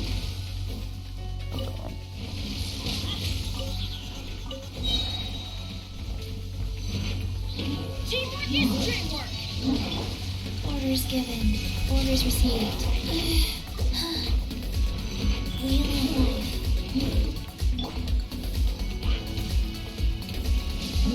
Win it!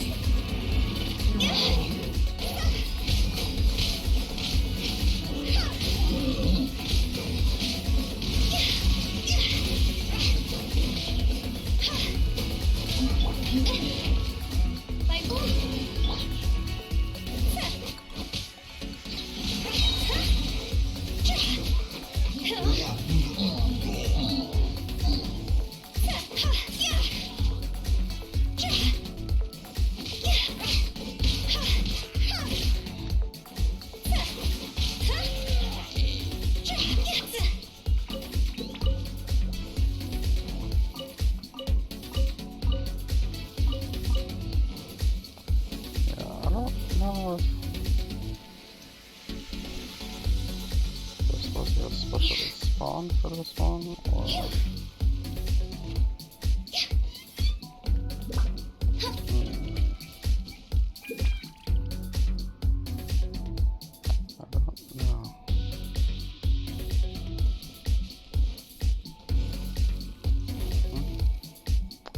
Whatever the reason, it's route done.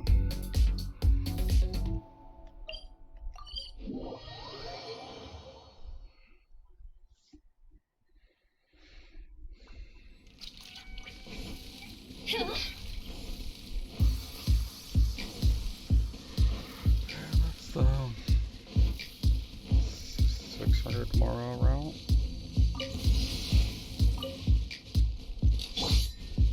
Off we go! Everybody stand back! Ha! On for field IT!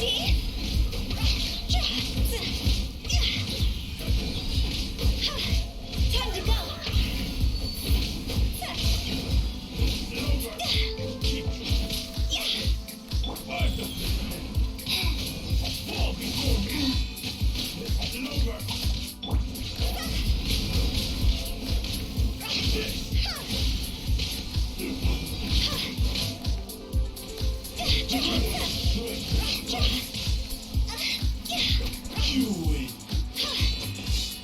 By royal decree!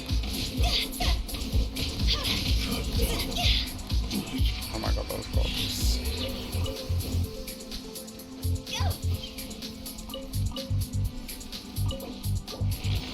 He almost rebuffed. That would have been annoying. Alright. Let's get right.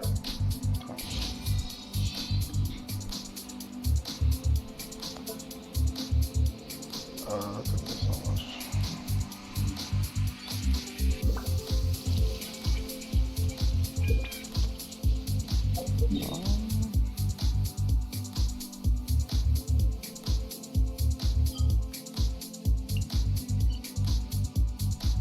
Oh, I never changed the world back.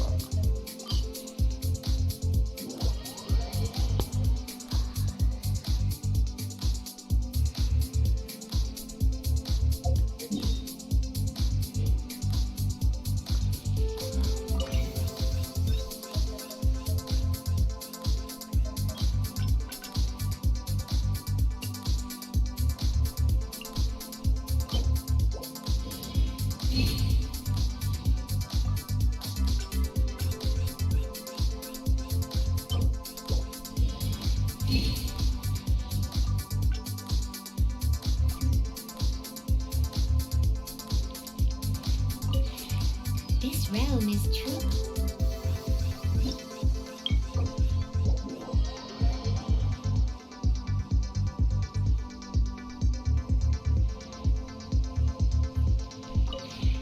This realm is true.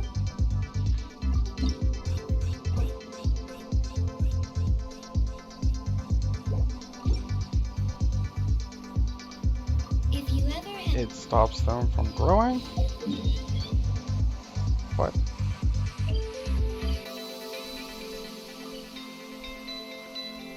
Oh. I mean, it's still a halting days. Man.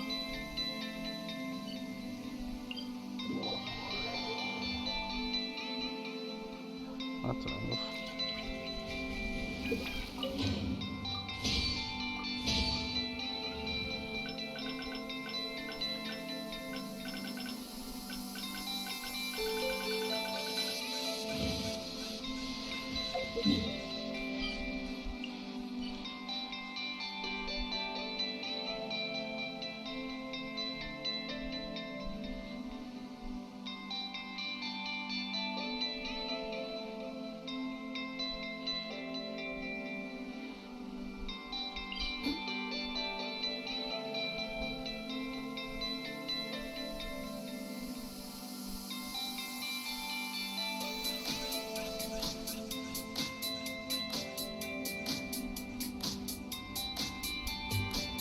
I will be back. Let me go to the bathroom.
laser beta.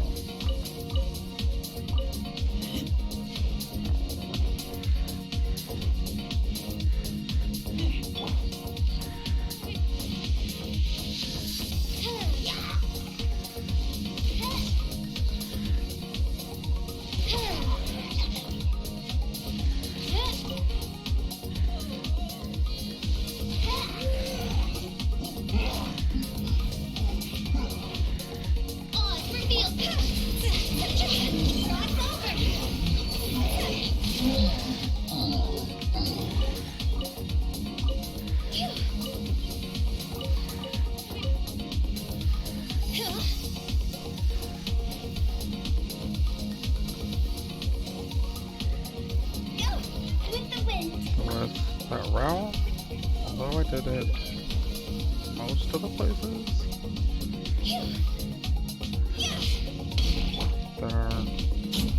that is in my route for farming.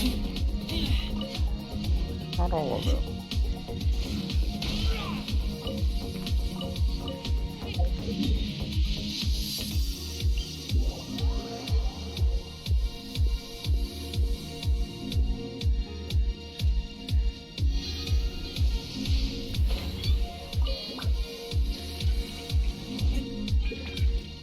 Why didn't let me pick it up?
By royal decree.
Make the sound if I could drop it.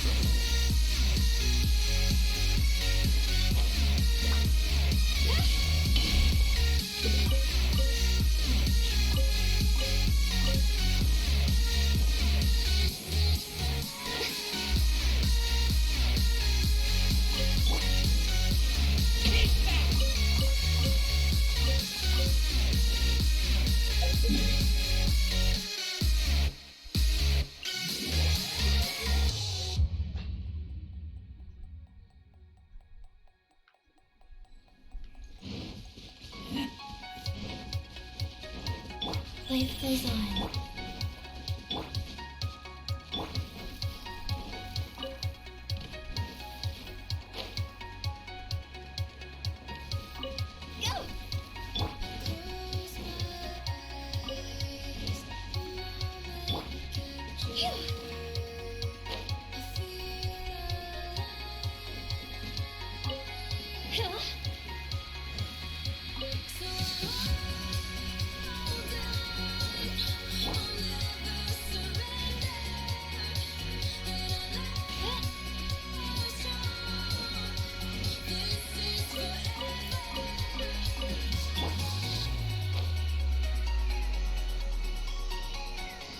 Oh, I didn't kill the bird.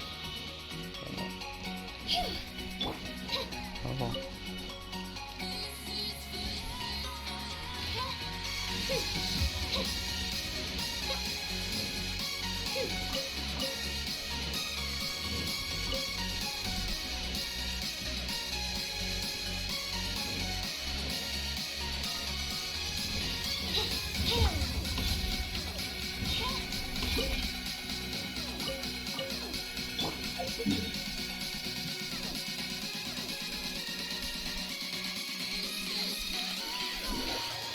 I remember seeing those rose crystal on that. I don't remember.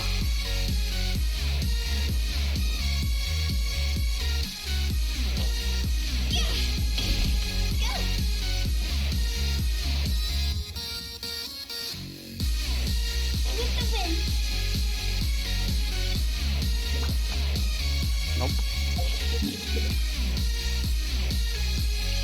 That was it.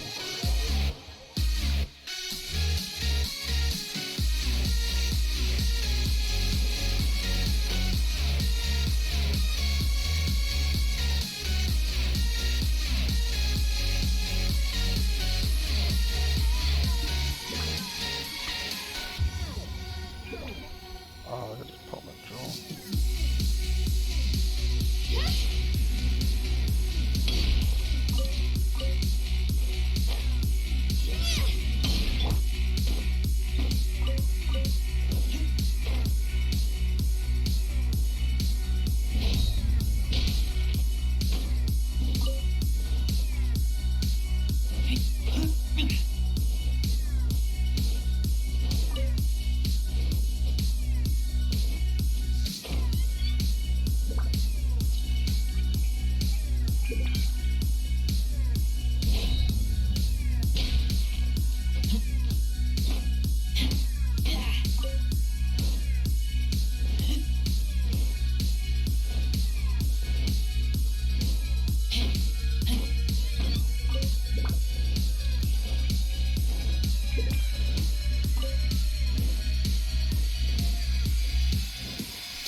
Oh, for the intro.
through colored glass.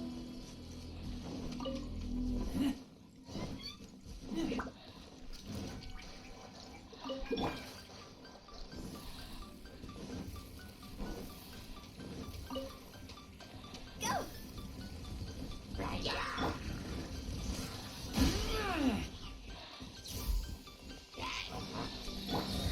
By royal decree.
So simple. Can't run from death.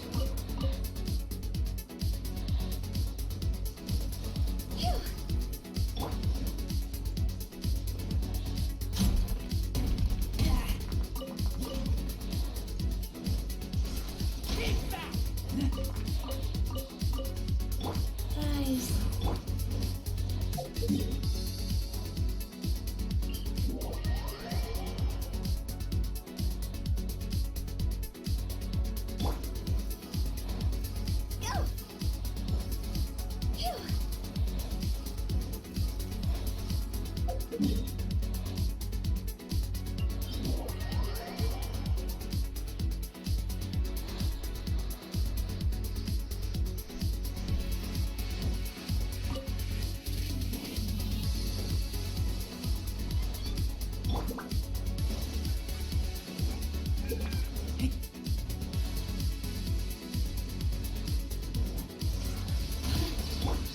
Like royal.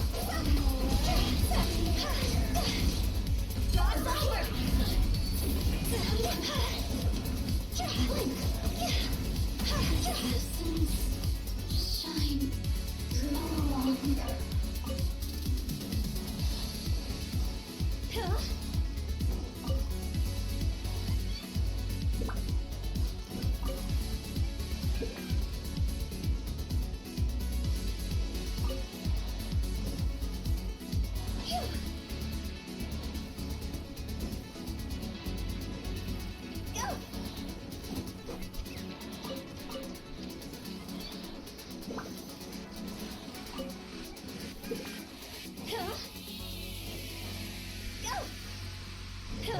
Damn, looking for other shit. We are right.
Is it really 2 weeks until we get more content?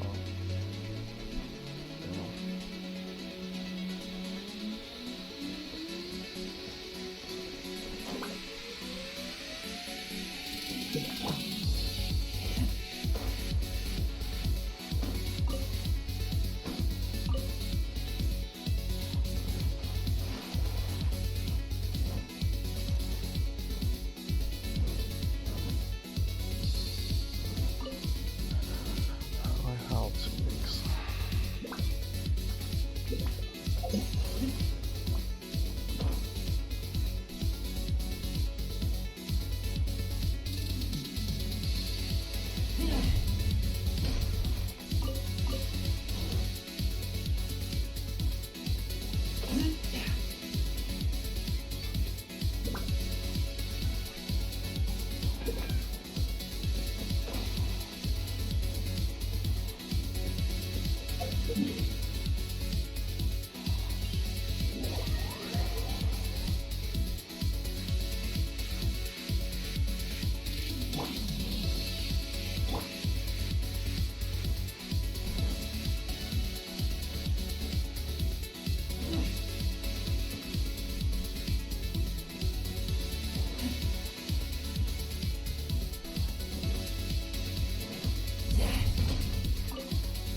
Time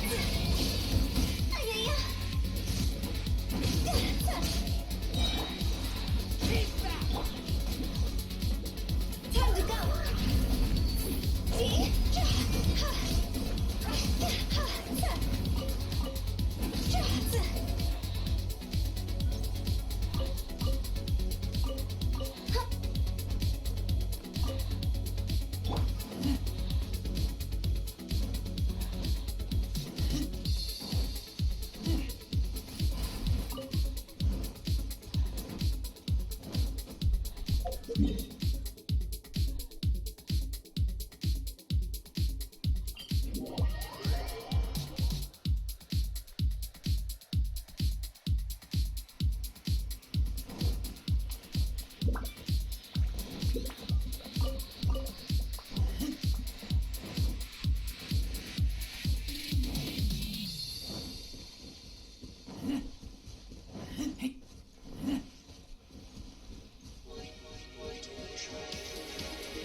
Hello, Kit.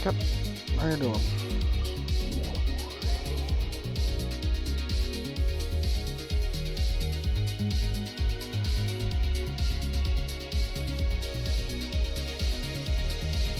What emote is that?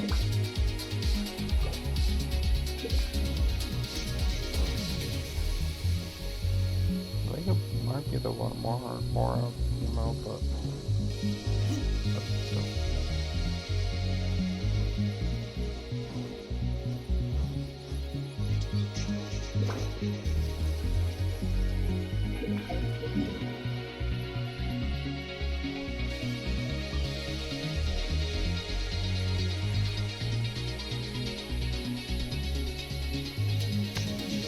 Oh, it's Hungry Paimon.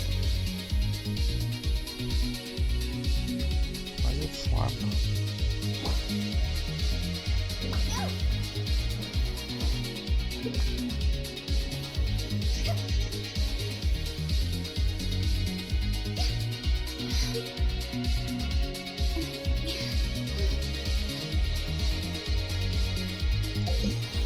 With the wind.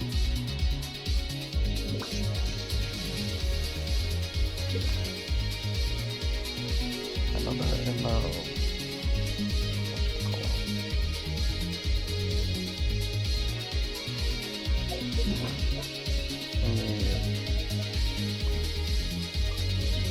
Quest for the Archon quest for Ningguang. You had to make a Paimon slime dish, but I don't think that was something.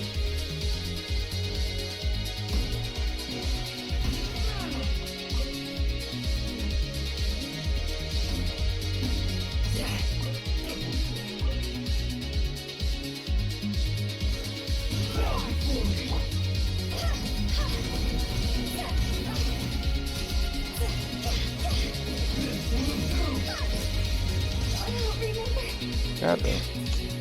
Really? Reveal thyself. Orders given. Orders received.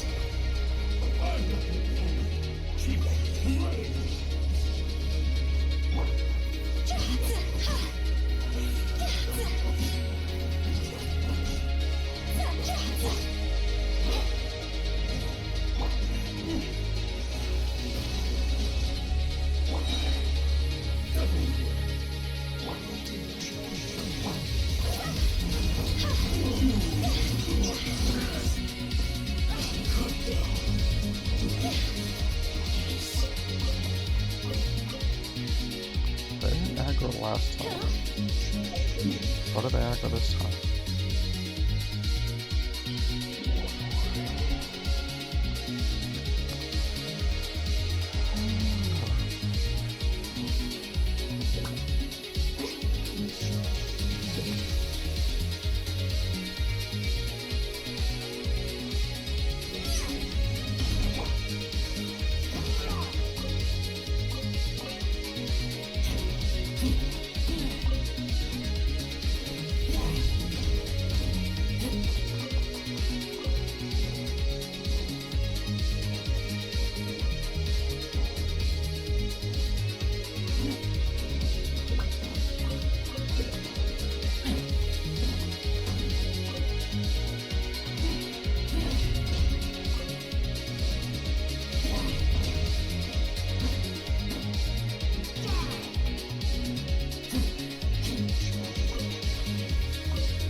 I didn't realize they were up that way.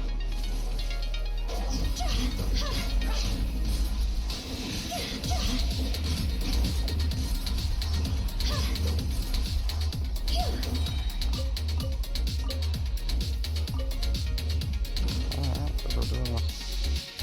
This isn't good. God's over. Ah, I missed.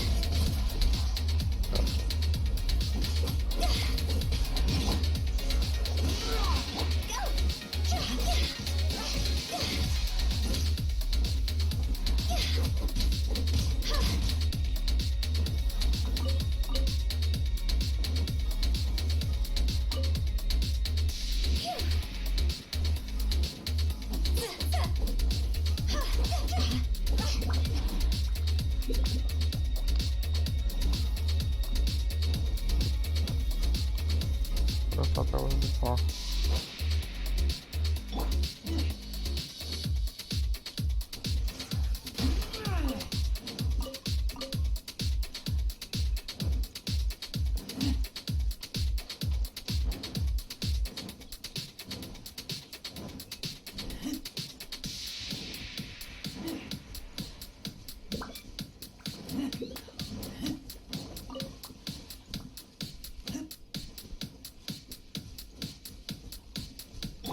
Life goes on.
gonna be so nice having those two islands.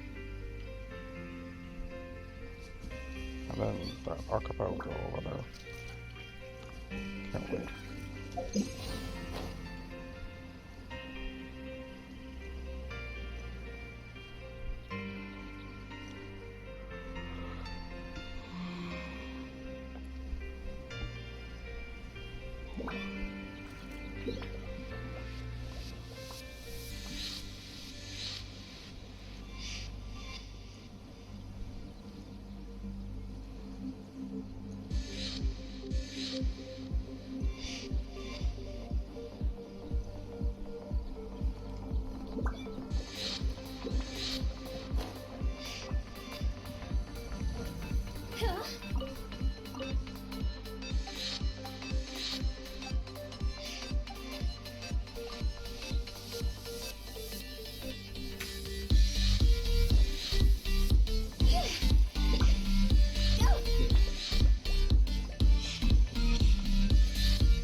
One client, two clients, three clients.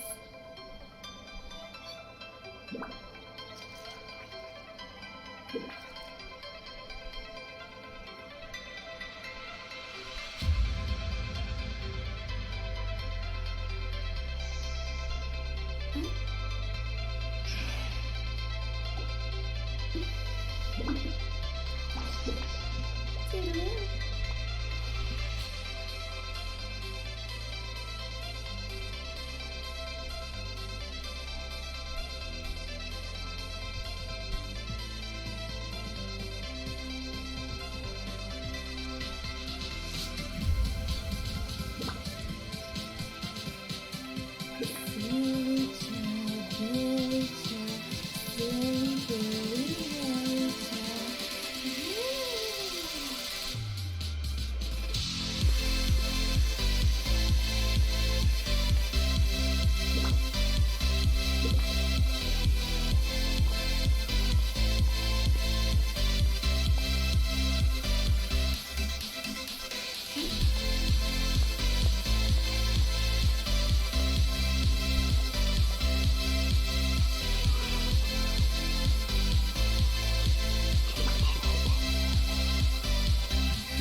Nothing even probable.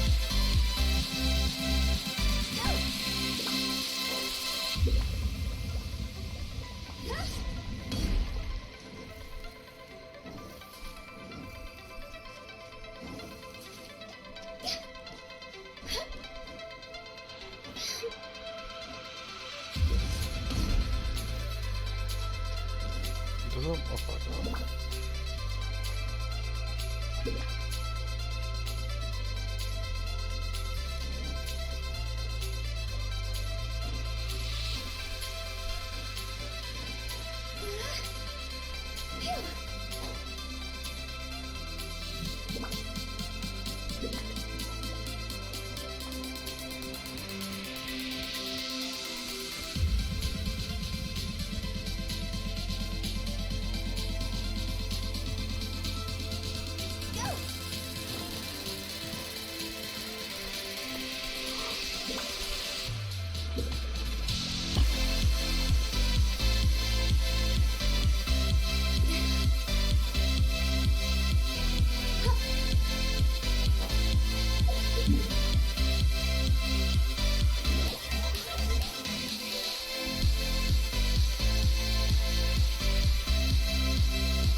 Down to business. Why is it not electronic? God damn it, I thought there was.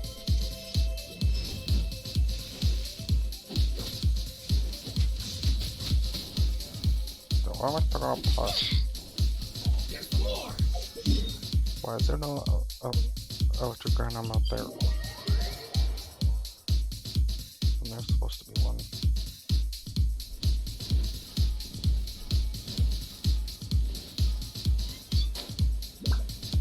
I've been betrayed.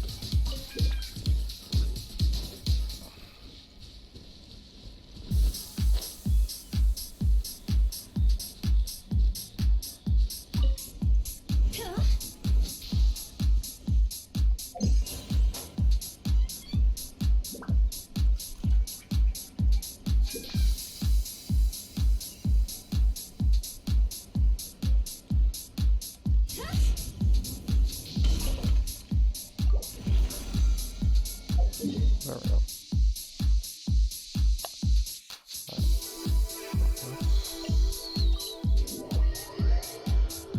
Inazuma.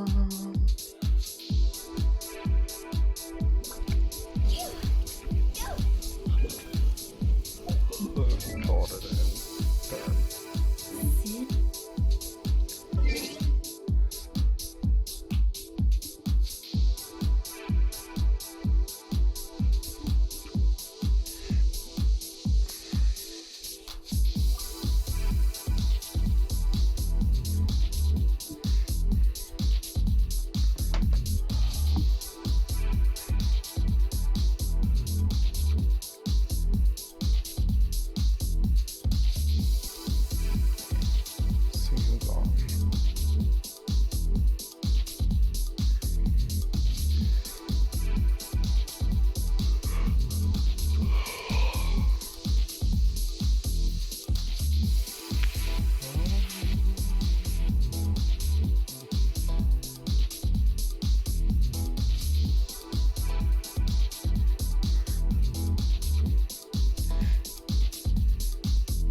think we'll rate this person just for the memes.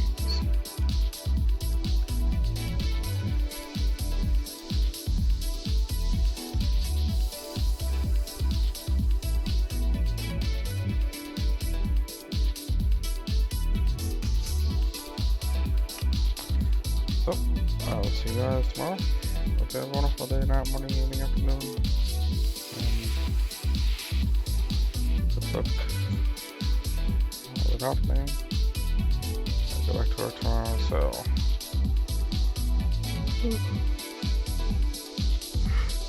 It won't be an all day stream until probably Thursday, unless somebody changes.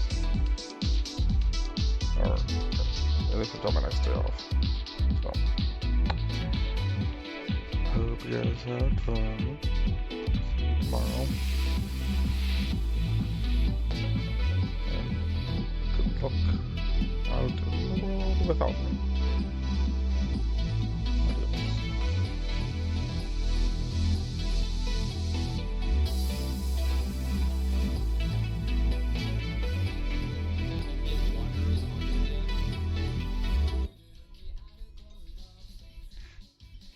Hey, this is copium though. Yeah, I don't have a